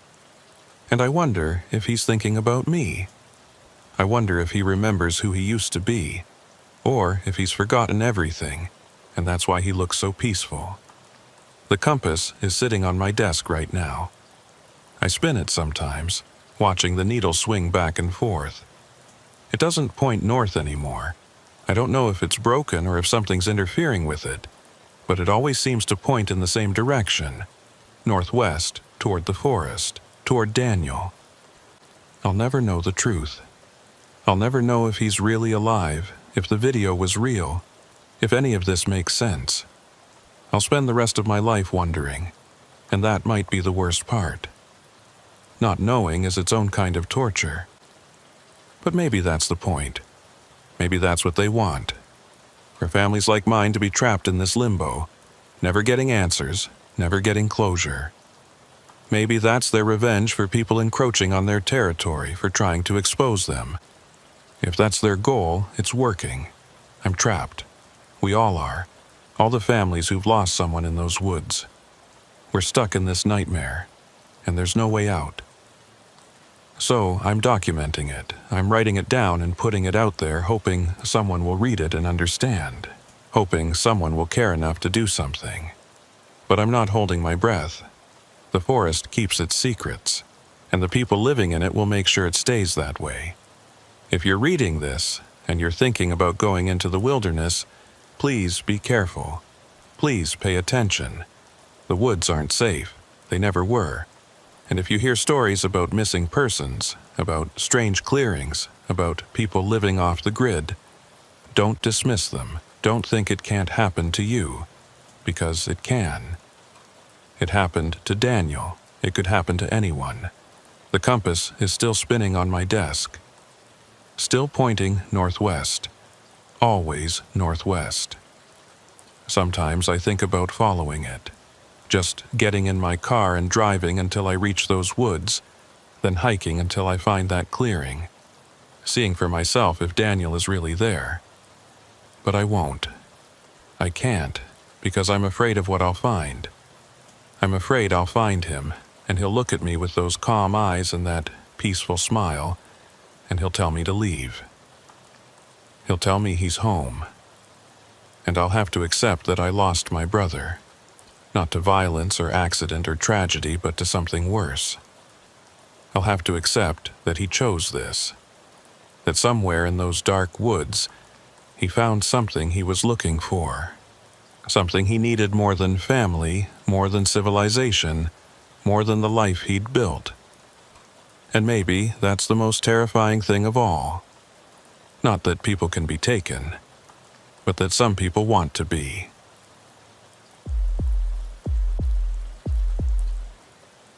I took the job because I needed the money. That's what it always comes down to, isn't it? You do things you know you shouldn't because rent is due, and the bills keep piling up and nobody else is hiring. So when I saw the posting for a night security guard at the old Riverside processing plant, I applied. The pay was almost double what other security jobs offered. That should have been my first warning sign. The interview was brief. A guy named Mr. Carver met me in a temporary office trailer outside the plant. He was maybe 60, thin, with gray hair and tired eyes. He asked me basic questions. Could I work alone? Was I comfortable with overnight shifts? Did I have any medical conditions that would prevent me from walking the facility? I said yes and no. He hired me on the spot. The plant had been shut down for about 8 years. It used to process lumber, turning raw timber into boards and planks, but the company went bankrupt, and the place had been sitting empty ever since. Mr. Carver explained that they were in the process of selling the property, and my job was simple. Make sure nobody broke in, do hourly walkthroughs of the main buildings, and call the police if I saw anything suspicious. Easy enough. My first shift was a Tuesday in late September. I arrived at 10 p.m. and Mr. Carver met me to show me around. The facility was massive. 4 large warehouse-style buildings connected by covered walkways, plus several smaller outbuildings. Everything was chain-link fenced with barbed wire on top. The main gate had a guard shack where I'd spend most of my time. The buildings were dark inside, the electricity only working in certain sections. Mr. Carver gave me a heavy-duty flashlight and a ring of keys. He showed me the route I was supposed to walk, through Building A, across the walkway to Building B, through to C, then D, and back to the guard shack. The whole loop took about 45 minutes if I didn't rush. Inside, the buildings were exactly what you'd expect from an abandoned industrial site. Rusted machinery, broken conveyor belts, scattered debris, graffiti on some walls. It smelled like mold and old wood and something else I couldn't identify. The sound of my footsteps echoed in the empty spaces, and my flashlight beam seemed inadequate against all that darkness. Mr. Carver left around 11. He said if I needed anything I could call the number he'd given me, but he didn't expect to hear from me unless there was an emergency. Then he drove off, and I was alone. The first few hours were fine. Boring, actually. I sat in the guard shack, scrolled through my phone, ate the sandwich I'd brought. At midnight, I did my first walkthrough. Everything was as it had been when Mr. Carver showed me around. Nothing moved. Nothing made noise except for the wind occasionally rattling the metal walls. It was around 2 a.m. when I first noticed something odd. I was doing my second walkthrough, moving through Building B, when I heard a sound behind me, a scraping noise, like something being dragged across concrete. I spun around, shining my flashlight back the way I'd come, but there was nothing there. Just empty floor and shadows. I stood still, listening. The sound didn't repeat. I convinced myself it was the building settling or maybe a rat. Old buildings make noises. That's normal. I continued my rounds. By 4 a.m. I was getting tired. The adrenaline from earlier had worn off and I was fighting to keep my eyes open. I made coffee on the little hot plate in the guard shack and tried to stay alert. 2 more hours until my shift ended at 6. I could make it. At 5, I did my final walkthrough. This time, as I entered Building C, I noticed something that made me pause. There were wet footprints on the floor. Not mine. I was wearing work boots, and these prints were from bare feet. They led from the entrance I'd just come through, across the floor, and disappeared into the darkness deeper in the building. My heart started pounding. Someone was in here. Someone was in the building with me right now. I pulled out my phone to call the police, but there was no signal. The metal walls blocked everything. I'd have to go back to the guard shack to use the landline. I backed toward the exit, keeping my flashlight pointed ahead. The footprints glistened in the light. They were fresh, still wet. I reached the doorway and turned to run, and that's when I heard it. Footsteps, running, coming from deeper in the building, coming toward me. I ran, I didn't look back. I sprinted across the walkway through Building B through A and burst out into the night air.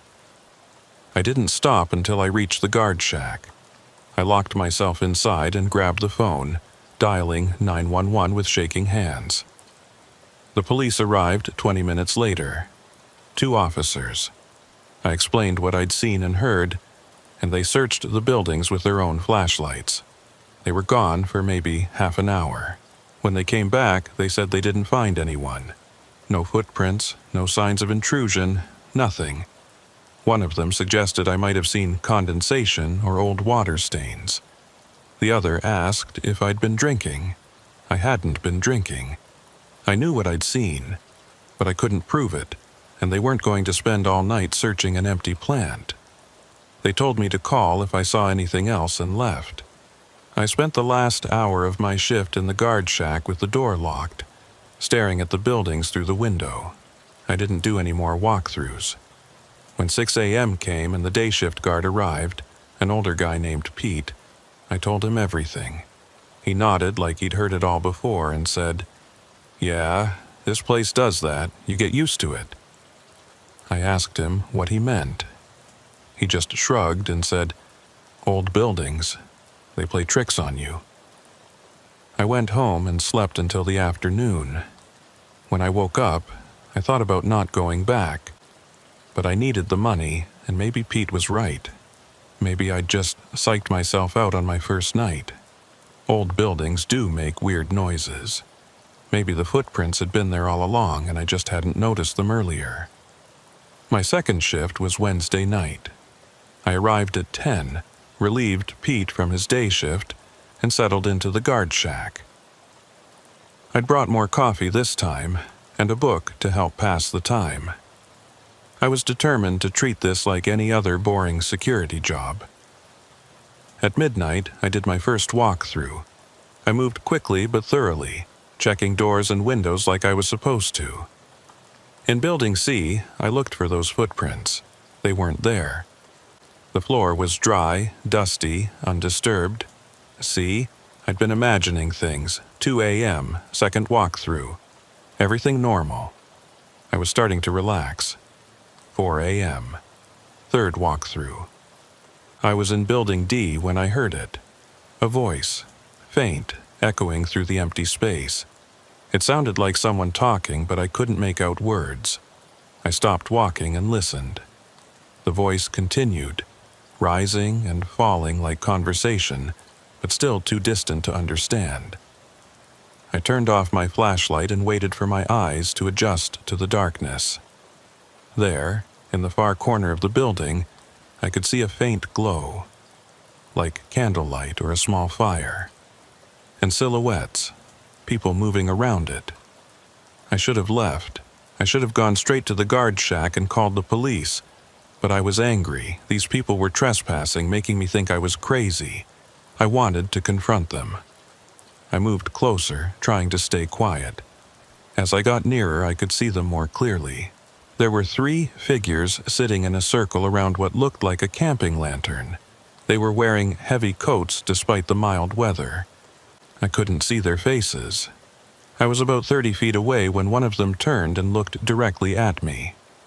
I couldn't see features, just the dark outline of a head turning in my direction. We stayed like that for a moment, neither of us moving. Then all 3 stood up at once. The movement was synchronized, unnatural.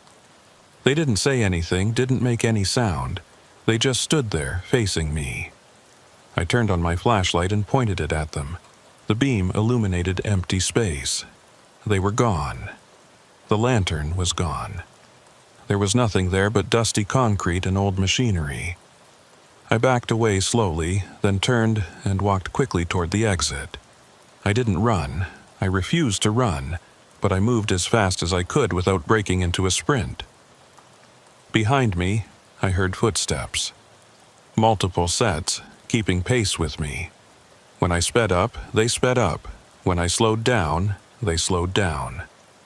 I made it to the guard shack and locked myself in. I looked out the window at Building D. Nothing moved. Nothing was visible. but I knew they were in there. I called Mr. Carver. He answered on the 5th ring, his voice thick with sleep. I told him what I'd seen. He was quiet for a moment, then asked if I was sure. I said yes. He sighed and said he'd come down. He arrived 40 minutes later. We went into the buildings together, him with his own flashlight, checking every corner of Building D. There was no sign of anyone. No camping equipment, no lantern, no evidence anyone had been there recently except for my own footprints in the dust. Mr. Carver looked at me with something like pity. He said, "Look, I know this job is difficult. Being alone all night in a place like this, it can mess with your head. If you need to quit, I understand. No hard feelings." I told him I wasn't quitting. I'd seen something, and I wanted to know what it was.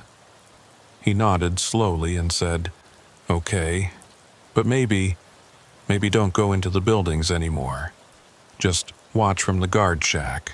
If you see someone breaking in, you call the police. That's the job. You don't have to be a hero." He left, and I finished my shift without incident. When Pete arrived at 6, I asked him if he'd ever seen anything strange on his day shifts. He said no, it was always quiet during the day. Then he added, "The weird stuff only happens at night." I went home and couldn't sleep. I kept thinking about those figures, the way they'd moved in perfect unison, the way they'd vanished the instant my flashlight hit them. Pete's words echoed in my mind. The weird stuff only happens at night. What weird stuff? Was this a common occurrence? Did every night guard experience this? I spent the day researching the Riverside processing plant. There wasn't much online. A few articles about its closure, some local news pieces about potential buyers. Nothing about anything unusual. I tried searching for accidents or deaths at the plant but found nothing. That night, Thursday, I almost called in sick, but I needed this job. The pay was too good to walk away from, so I went in, determined to follow Mr. Carver's advice. I'd stay in the guard shack, watch from a distance, and avoid going into the buildings. The night started quietly. I sat in the guard shack, drinking coffee, watching the buildings through the window. At midnight, I was supposed to do a walkthrough, but I didn't. I just sat there watching. Around 1 a.m., I saw lights. Inside Building C, through the grimy windows, I could see lights moving. Flashlights, maybe, or lanterns. Multiple sources, moving through the building in patterns I couldn't quite follow. I called the police. I told them there were trespassers in the building, that I could see their lights. They said they'd send someone. The lights continued moving. I counted at least 5 distinct sources. They moved through Building C, then into the walkway connecting to Building D. I watched them progress through D, then into the walkway leading to Building B. They were moving methodically, systematically, like they were searching for something. The police arrived 15 minutes later. Same 2 officers from my first night. They looked annoyed. I showed them the lights in Building B. They were clearly visible through the windows, moving back and forth. The officers went in with their flashlights and weapons drawn. I watched from the guard shack. Their flashlight beams were distinctive, steady and bright. The other lights continued moving, seemingly unaware of the police presence. Then I saw something that made my blood run cold. One of the officers' flashlights stopped moving, just froze in place. The other officer's light continued sweeping the area, then it stopped too. Both lights stayed completely still for maybe 30 seconds. Then they started moving again, but differently. They moved in the same pattern as the other lights, synchronized, systematic. And there were now 7 lights moving through the building instead of 5. I grabbed the phone and called 911 again. I told them I thought something was wrong with the officers they'd sent. The dispatcher said she'd send backup and told me to stay in the guard shack. I watched the lights. All 7 of them moved through Building B into Building A, getting closer to where I was. They progressed slowly, searching, and I realized with growing horror that they were searching for me. The lights reached the exit of Building A, the one closest to the guard shack. They stopped there, clustered at the doorway, and then, one by one, they turned off. Darkness. Complete darkness. I couldn't see anything inside the building anymore. I sat in the guard shack, hand on the phone, barely breathing. Minutes passed. Nothing moved. Where were they? Where were the police officers? Then I heard it. Footsteps on gravel. Multiple sets, coming from the direction of Building A, coming toward the guard shack. I locked the door. It was already locked, but I checked it again, jiggling the handle. The footsteps got closer.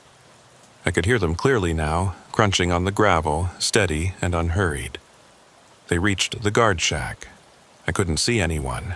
It was too dark outside. But I could hear them. Right outside the door. Right outside the windows, standing there, waiting. I pulled out my phone and turned on its flashlight, shining it out the window. The beam illuminated nothing. Empty night. But I could still hear breathing. Right on the other side of the glass. Backup arrived, 3 more police cars, lights flashing. The officers got out, calling for their colleagues. I unlocked the guard shack door and stumbled out, pointing at Building A, trying to explain what I'd seen. They found the 2 missing officers in Building B. Both were unconscious but alive. When the paramedics revived them, neither could remember what had happened. They'd gone into the building, seen nothing unusual, and then nothing. Gap in their memories. They woke up on the floor with flashlights in their hands and no idea how they'd gotten there. The other officers searched the entire facility. They found no one. No trespassers, no squatters, no evidence anyone had been there except for plant security and the police themselves. The senior officer took my statement. He asked me a lot of questions, his tone increasingly skeptical. Could I have been mistaken about the lights? Could it have been reflections? Was I on any medications that might cause hallucinations? I wasn't on anything. I knew what I'd seen, but I also knew how it sounded. Mysterious lights, disappearing people, synchronized movements. It sounded crazy.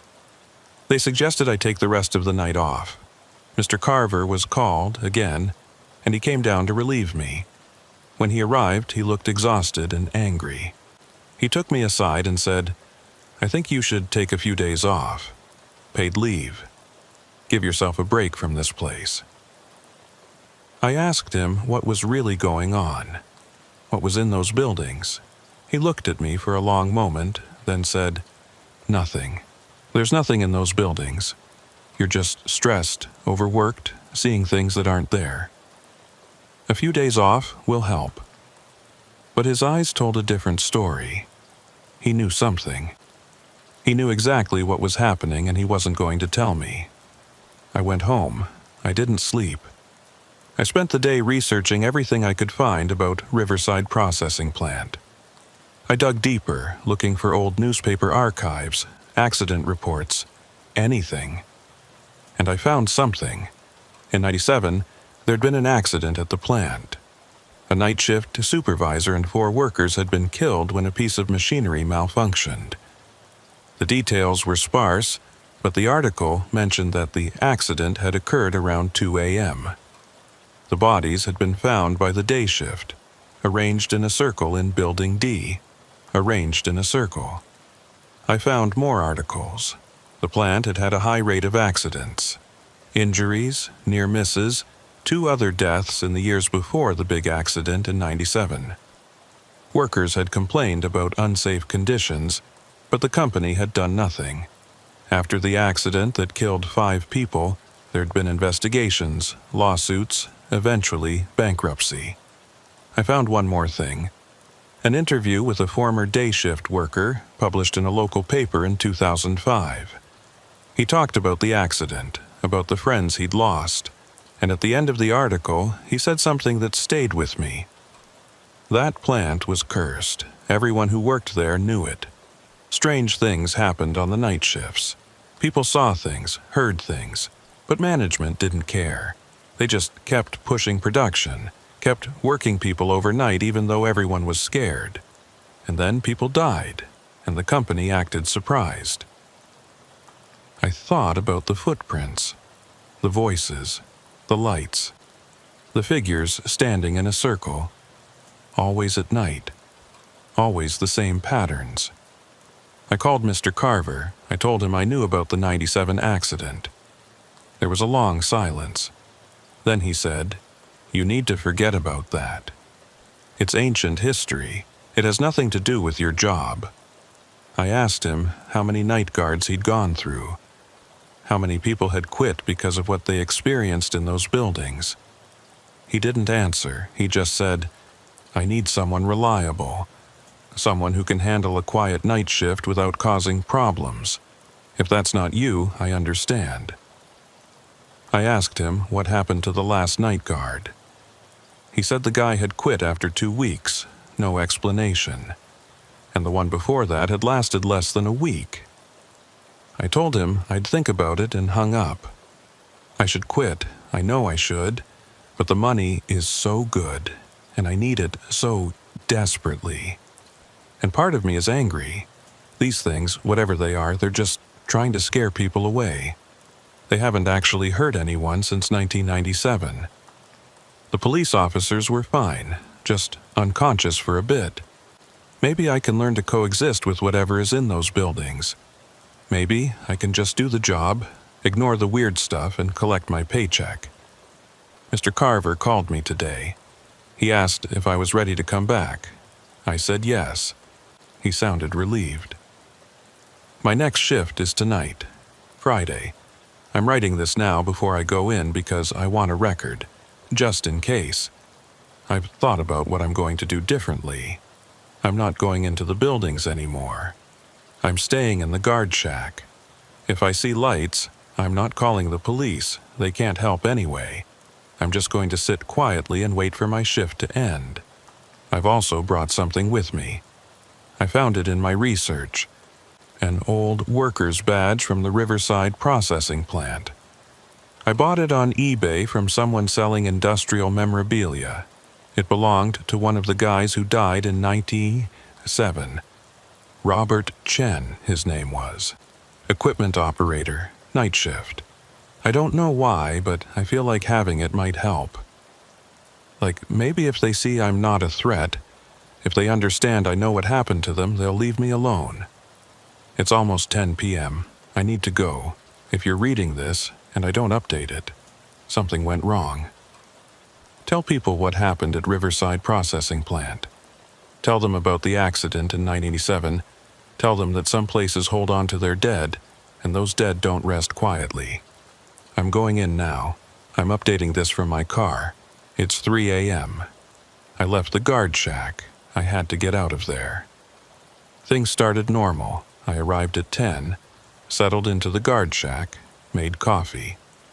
At midnight, I saw the lights begin in Building C, just like before. I didn't react. I just watched them move through the buildings, systematic and methodical. Around 1 a.m., they reached Building A. I expected them to move toward the guard shack like last time, but they didn't. They just stopped at the windows, all the lights pointing outward toward me. Then, one of the lights started blinking. Not randomly, it was Morse code. I don't know much Morse code, but I recognize the pattern of 3 short, 3 long, 3 short, SOS. They were asking for help. I sat there, trying to process this. What could they possibly need help with? They were already dead. What help could I offer? The SOS pattern continued, faster now, more urgent. And then I realized they weren't asking for general help. They were asking me specifically. They knew I was there. They knew I had Robert Chen's badge. I pulled the badge out of my pocket and held it up to the window. The lights stopped blinking immediately. For a moment, everything was still. Then all the lights turned off except one. That single light moved through Building A, toward the exit, toward the guard shack.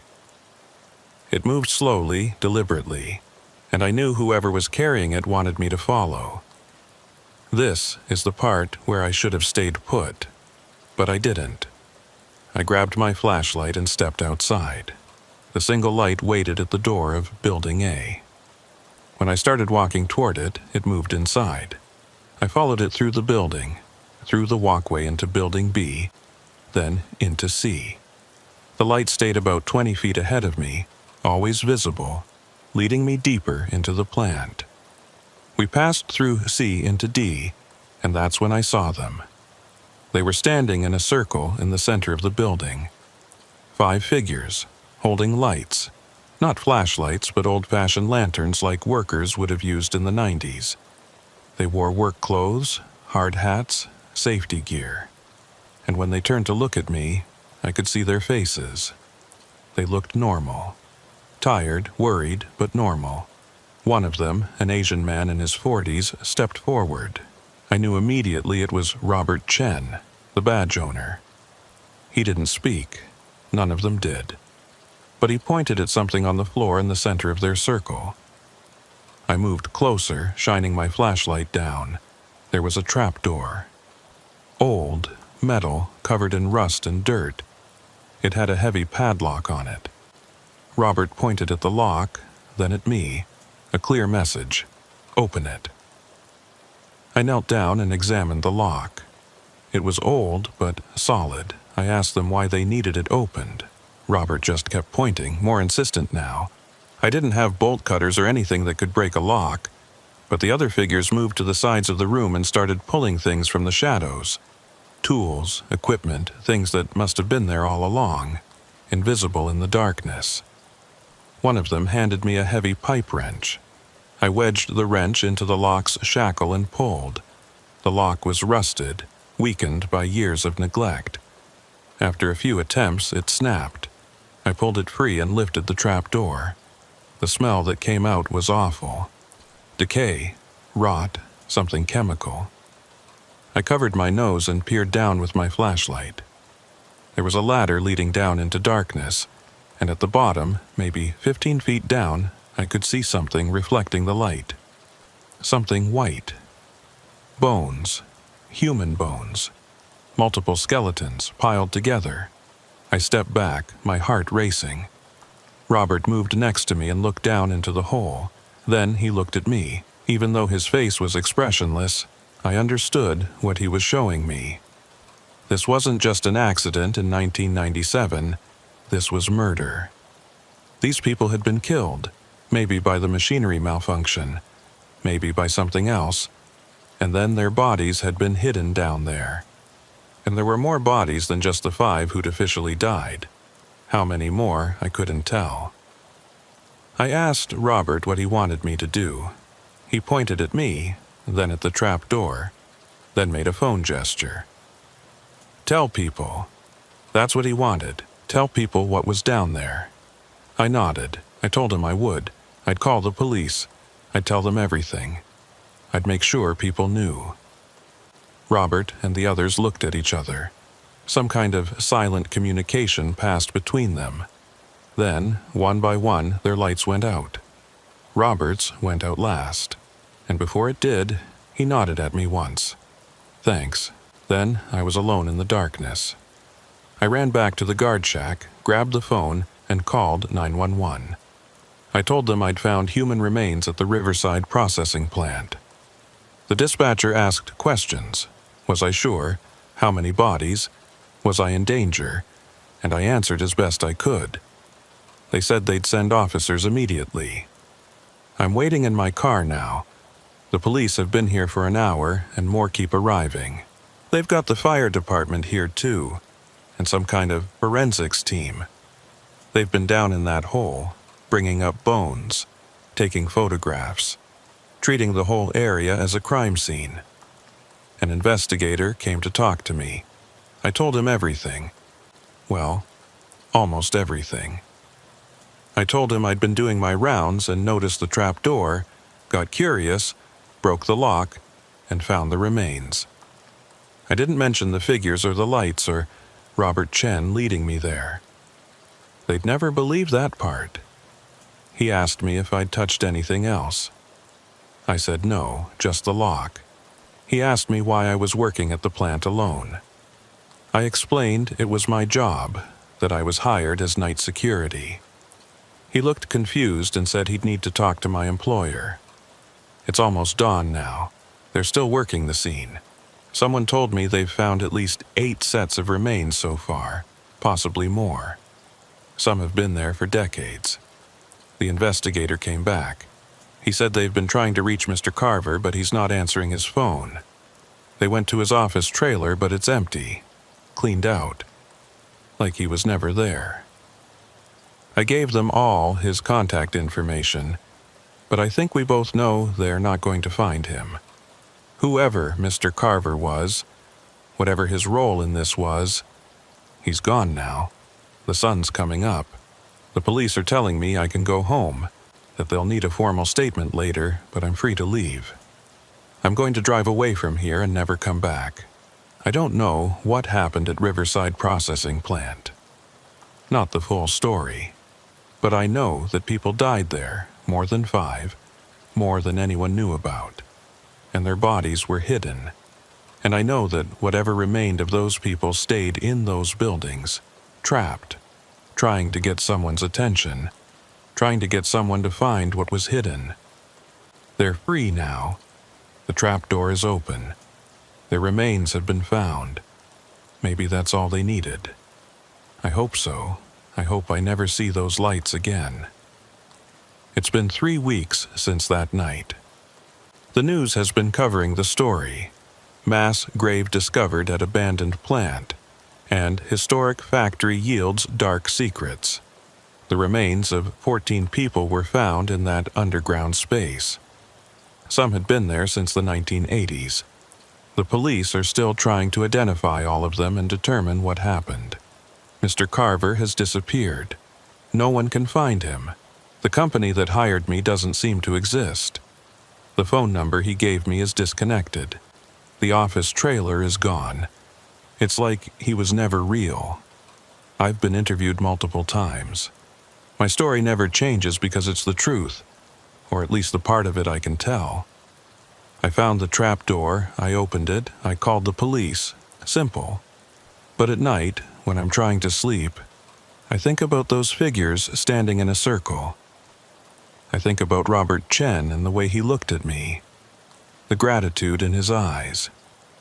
I think about the fact that they'd been trying to show someone what was hidden for years, maybe decades, and no one had listened. Until me. I got a check in the mail yesterday. 2 weeks' pay, just like Mr. Carver promised. No return address, just a cashier's check and a note that said, "Thank you for your service." I deposited it. I needed the money, but I'll never take another night security job. I'll never work alone in an abandoned building again. Some places are empty, and some places just seem empty, and you can't always tell the difference until it's too late. The Riverside Processing Plant is still there, surrounded by crime scene tape and police barriers. I drive past it sometimes, can't help myself. It looks different in the daylight, just an old abandoned building, nothing special, nothing scary. But I know what's inside, or what was inside, before they were finally set free. Sometimes I wonder if they're really gone, if finding their bodies was enough, or if some part of them is still there, still trapped in that place where they died. I hope not. I really hope not.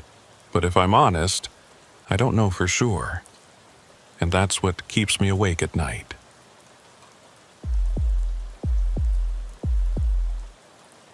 I'm writing this because I need someone to know what happened out there. What's still happening, probably. The Coast Guard says I'm experiencing post-traumatic stress, that I need rest and therapy. My wife thinks I had some kind of breakdown. Maybe they're right. But I know what I saw, what I heard, and I need to put it down somewhere before I convince myself it wasn't real. My name is Marcus Webb, and until 3 months ago, I was a lighthouse keeper. Not the romantic kind you see in movies. This was a real job, maintaining automated equipment at remote navigation stations. Most lighthouses don't have full-time keepers anymore, but a few still do. The ones in locations so isolated that regular maintenance checks aren't practical. Someone has to be there, living on site, making sure everything works. The Harriman Rock Light was one of those places. A stone tower on a tiny island about 18 miles off the coast of Maine. The island itself was barely an acre, just rock and scrub grass and the lighthouse. No trees, no beach, nothing but wind and waves and the constant sound of the ocean. I took the posting because I needed solitude. My divorce had just finalized. I was drinking too much and my life felt like it was spiraling out of control. When I saw the job listing, 6-month contract, solo posting, housing included, it seemed perfect. A chance to reset, to be alone with my thoughts, to figure out who I was without all the noise. The Coast Guard interviewed me over video chat. They asked the standard questions. Could I handle isolation? Did I have any medical conditions? Was I comfortable with basic electrical and mechanical work? I answered yes to everything. They seemed satisfied and offered me the position. The pay wasn't great, but I didn't care. I just wanted to get away from everything. They flew me out in a helicopter in early March. The weather was brutal. Freezing rain, wind that nearly knocked me over when I stepped out onto the landing pad. The previous keeper, a grizzled guy named Tom Hendricks, met me at the tower door. He looked exhausted, like he'd aged 10 years since his photo was taken. He showed me around quickly. The lighthouse had living quarters on the first and second floors, bedroom, kitchen, small sitting room, bathroom. The light mechanism and equipment were on the third and fourth floors. Solar panels and a backup generator provided power. Radio for emergencies, supplies delivered by boat every 2 weeks, weather permitting. Tom went through the routine. Check the light mechanism daily, monitor weather equipment, report any ships in distress, maintain a log. Simple enough.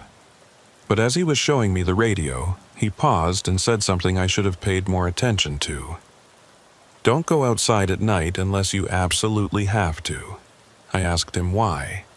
He looked at me like he was deciding whether to say more, then just shook his head. The rocks are slippery, easy to fall. Just stay inside after dark. The helicopter came back for him within an hour. I watched it disappear into the gray sky, and then I was alone.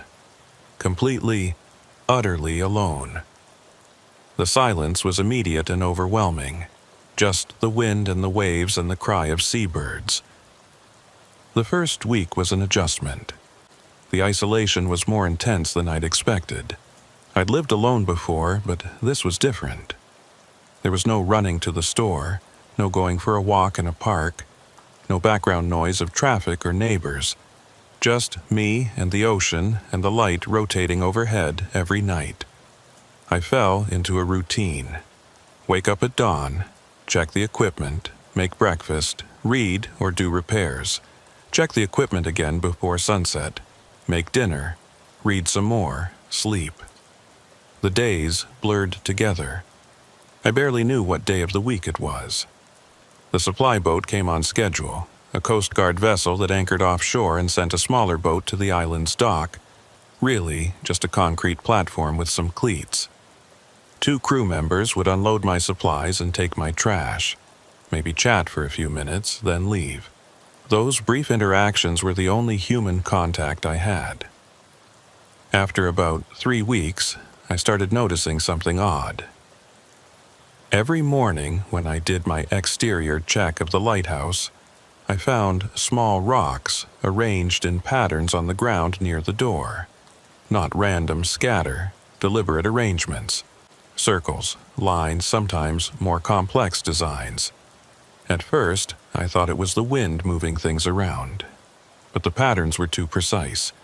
Someone, or something, was arranging them. But who? I was alone on the island. The supply boat crew hadn't been there in over a week. I mentioned it on the radio during my weekly check-in. The Coast Guard operator asked if I'd seen any unauthorized boats. I said no. She suggested maybe seabirds were moving the rocks. I didn't argue, but birds don't make geometric patterns. That night, I decided to stay up and watch. I positioned myself at the window of the sitting room with the lights off, looking out at the area where I'd found the patterns. The moon was bright enough to see by. Hours passed, nothing happened.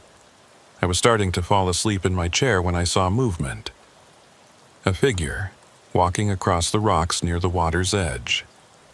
Human-shaped, but moving strangely with a jerky, uneven gait. I grabbed my flashlight and went to the door. I almost opened it but remembered Tom's warning. Don't go outside at night. Instead, I watched through the window as the figure moved closer. It stopped about 30 feet from the lighthouse and stood there, perfectly still, facing the tower. I couldn't see details.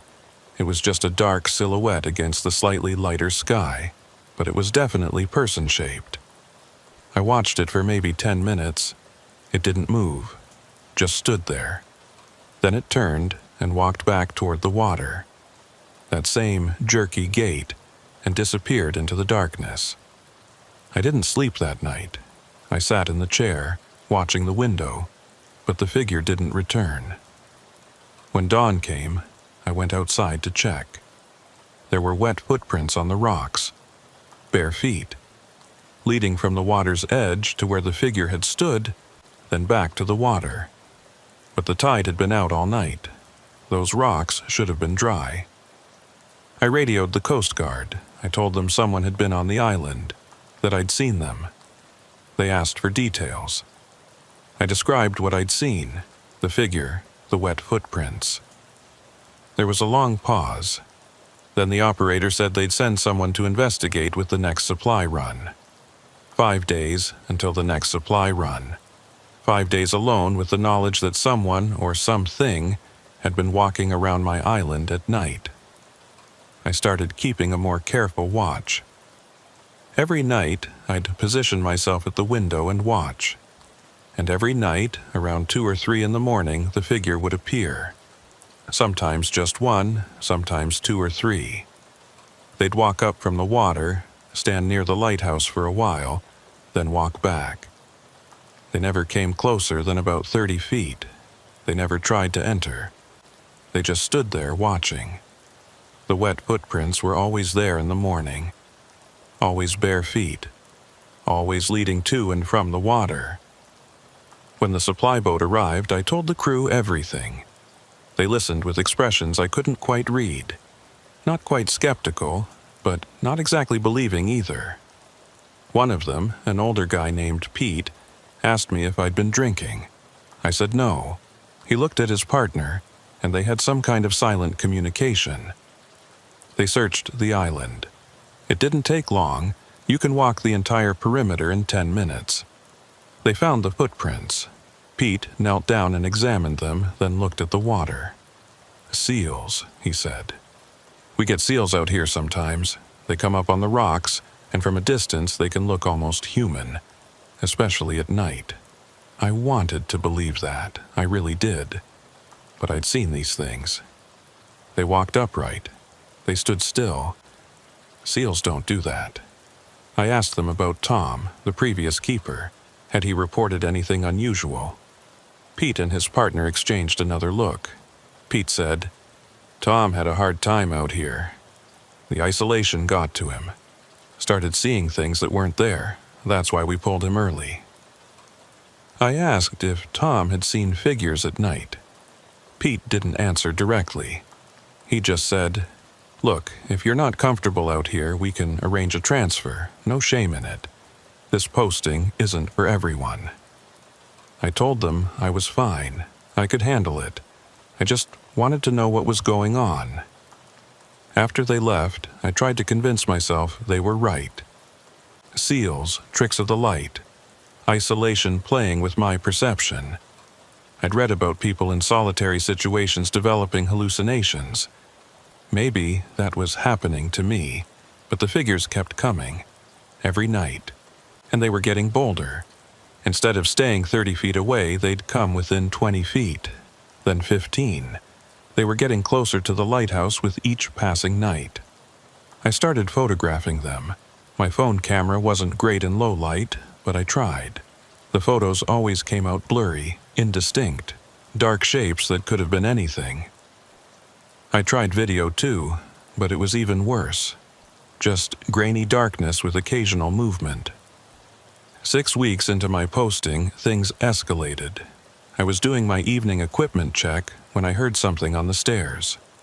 Footsteps, wet and slapping, coming up from the first floor. I grabbed a wrench, the closest thing to a weapon I had, and called out. "Who's there?" No answer. The footsteps continued, slow and deliberate. I backed against the wall, holding the wrench, my heart pounding. The footsteps reached the second floor, right outside the room I was in. Then they stopped. I waited, barely breathing. A minute passed, 2. Then I heard them again, going back down the stairs. I followed at a distance, wrench raised, ready to defend myself. The first floor was empty, but the door to the outside was open. I'd locked it. I was sure I'd locked it, but it was standing wide open and there were wet footprints on the floor. The same bare footprints I'd been seeing outside. They led from the door to the stairs, then back to the door. Something had come inside. Something had walked up to the second floor, stood outside the room where I was, then left. I locked the door and shoved a chair under the handle.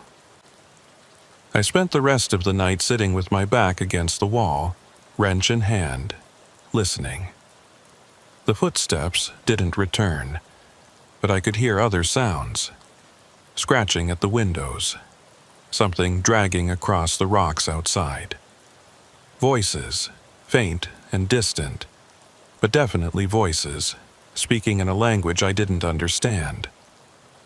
When dawn came, I radioed the Coast Guard. I told them I needed to be pulled off the island immediately. There was something wrong here, something dangerous, and I couldn't stay. The operator, a different one this time, said they'd send a boat as soon as weather permitted. There was a storm coming in, and it wouldn't be safe to make the crossing for at least 3 days. Could I hold out until then? I said yes, but I wasn't sure I meant it. Those 3 days were the longest of my life. The figures didn't just appear at night anymore. I started seeing them during the day, standing at the edge of the water, watching the lighthouse. Sometimes they'd wave. Slow, deliberate waves, like they were greeting someone they knew. I stopped going outside. I kept the door barricaded. I covered the windows on the first floor. I stayed on the upper floors, near the light, because something about the light seemed to keep them away. They'd come close to the tower, but they never touched it while the light was on. On the second night, they tried to get in again. I heard them at the door, testing the lock, pushing against the barricade. When that didn't work, they tried the windows. I heard glass breaking on the first floor, and then wet footsteps, multiple sets, moving through the rooms below. I grabbed the radio and called for help, but all I got was static. The storm had knocked out communications. I was completely cut off. The footsteps came up the stairs. I could hear them clearly, 3 or 4 sets at least, moving together. I backed into the light mechanism room and locked the door. It was a heavy metal door, the only one in the lighthouse that could really stop someone. I crouched behind the machinery, wrench in one hand, flashlight in the other, listening. They reached the door and stopped. I could hear breathing on the other side, wet, ragged breathing. Then one of them spoke. The voice was wrong, too hollow, too echoing, like it was coming from underwater. "Let us in." I didn't respond. I barely dared to breathe. "We just want to talk. We've been alone so long. Please, let us in." The voice was pleading, almost pitiful. But there was something wrong with it, something that made my skin crawl. I stayed silent. They tried the door handle. When it didn't open, they started pounding. Not aggressive, violent pounding. Slow, steady, almost patient. Like they had all the time in the world. I don't know how long they kept it up, hours, maybe. Eventually, the pounding stopped. I heard them retreat down the stairs and then silence. I stayed in that room for the rest of the night and all the next day. I didn't eat. I barely drank the water I'd brought with me. I just sat there, listening, waiting. The storm broke on the third day. Around noon, I heard the most beautiful sound in the world. A boat engine. The Coast Guard had come. I unlocked the door and ran down the stairs. The first floor was a disaster. Broken windows, water everywhere, furniture overturned. But no sign of whatever, had broken in. The crew looked shocked when they saw the damage. I told them everything, talking so fast I barely made sense. They searched the lighthouse and the island. They found more of those wet footprints, trails leading from the water to the tower and back. They loaded me onto the boat immediately. As we pulled away from the island, I looked back at the lighthouse. Standing on the rocks near the water's edge were figures, at least a dozen of them. They didn't move, didn't wave, they just stood there watching me leave. I pointed them out to the crew.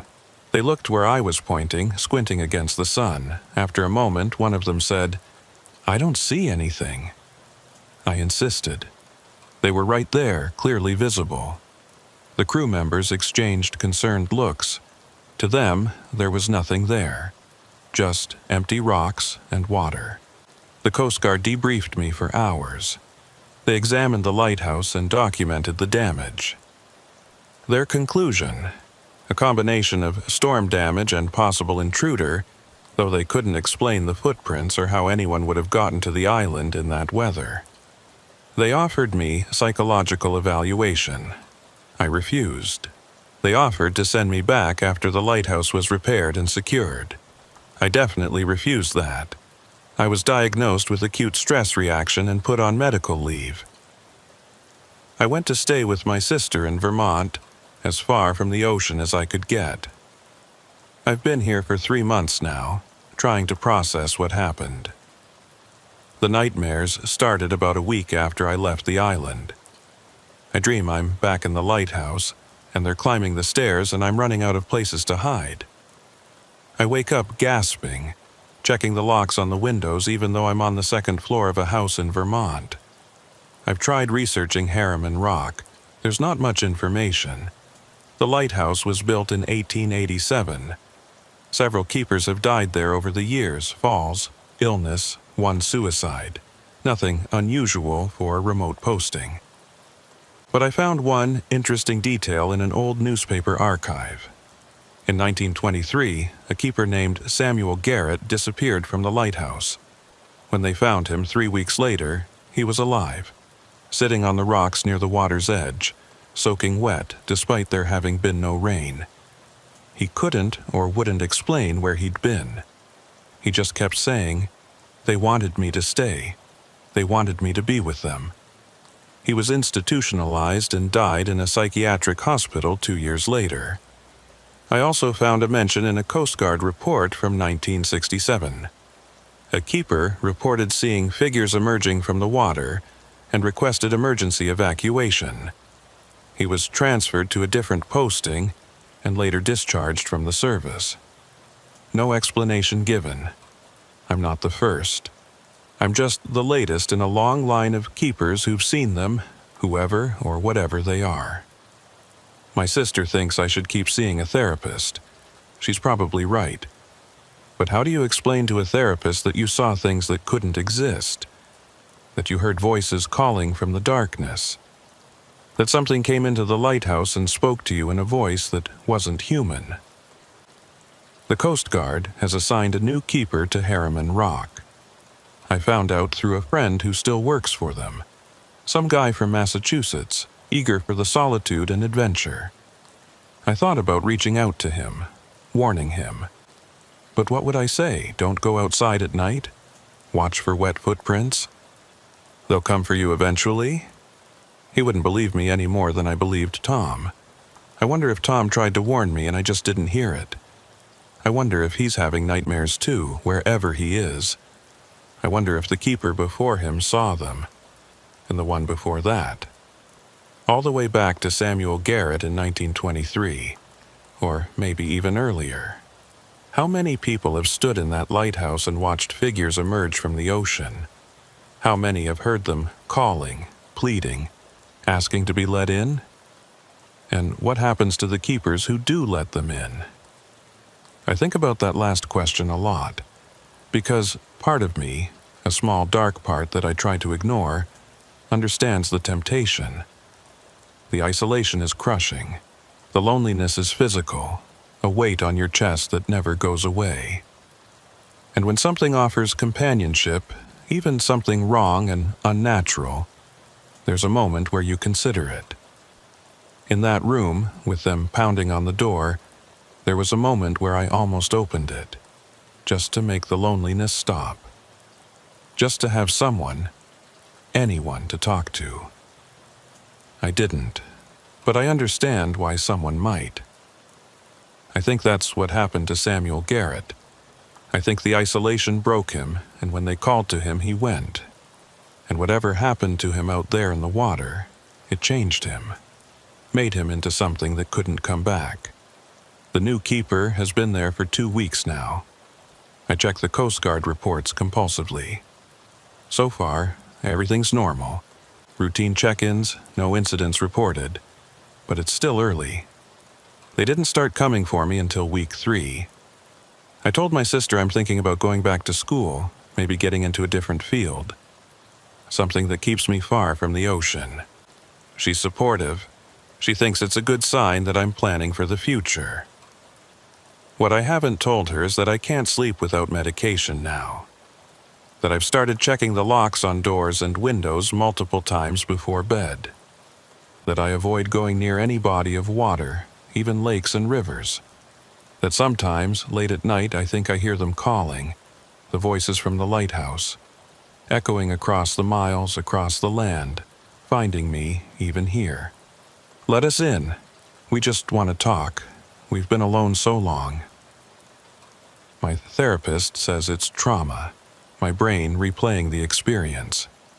She's probably right, but it feels real. It feels like they're still looking for me. Last week, I found something in my mailbox. No postage, no return address, just an envelope with my name on it. Inside was a photograph. It showed Harriman Rock Lighthouse from a distance, probably taken from a boat. And standing on the rocks near the tower were figures, lots of them, maybe 20 or 30, all facing the camera. On the back of the photo, someone had written in shaky handwriting, "We miss you. Come back." I burned the photograph. I didn't show my sister. I didn't tell my therapist. I just burned it and tried to forget about it. But I can't forget. Because yesterday I found wet footprints on the porch. Bare feet, leading from the street to the front door, then back. We're nowhere near the ocean. We're 200 miles inland. It hasn't rained in a week. But the footprints were there. Wet and clear and unmistakable. I didn't tell my sister about those either. But I'm writing this now, documenting everything because I need someone to know. If something happens to me, if I disappear, or if they find me somewhere doing something I can't explain, I want there to be a record. I'm not crazy. I know what I saw. I know what's happening. They followed me from the island. Distance doesn't matter to them. They're looking for me. They want me to come back. Or maybe they want me to let them in. I've reinforced the locks. I've covered the windows. I sleep with the lights on and a weapon next to the bed. I'm doing everything I can to keep them out. But I don't think it's going to be enough. Because last night I heard them, outside my window, on the second floor. Voices, wet and hollow, calling my name. "Marcus, we know you're in there. Let us in, please. We've been alone so long." The same words they said at the lighthouse, the same pleading tone. I didn't respond.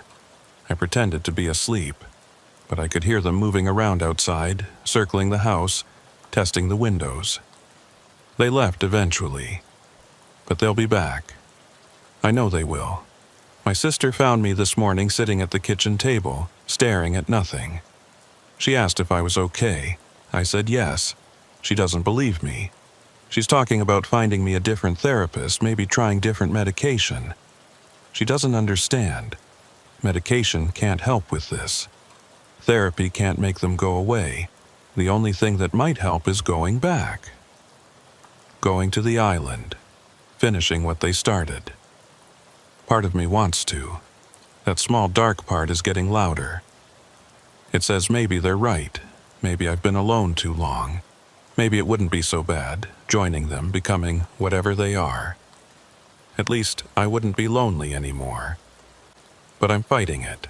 I'm staying here, staying away from the water, trying to build a normal life. I don't know how long I can keep fighting. Tonight, I heard scratching at my bedroom window. I didn't look. I kept my eyes closed and my breathing steady and pretended to be asleep. The scratching continued for hours. When I finally opened my eyes this morning, there was writing on the glass. Written from the outside, in what looked like seawater. Soon. I cleaned it off before my sister could see it. I'm running out of time. They're not going to stop. And sooner or later, I'm going to be too tired to fight them anymore. When that happens, I'll probably walk out of this house in the middle of the night. I'll probably head toward the water. And I'll probably disappear. Just like Samuel Garrett. Just like whoever came before him. The ocean keeps its dead, and it doesn't let them rest. I'm writing this as a warning.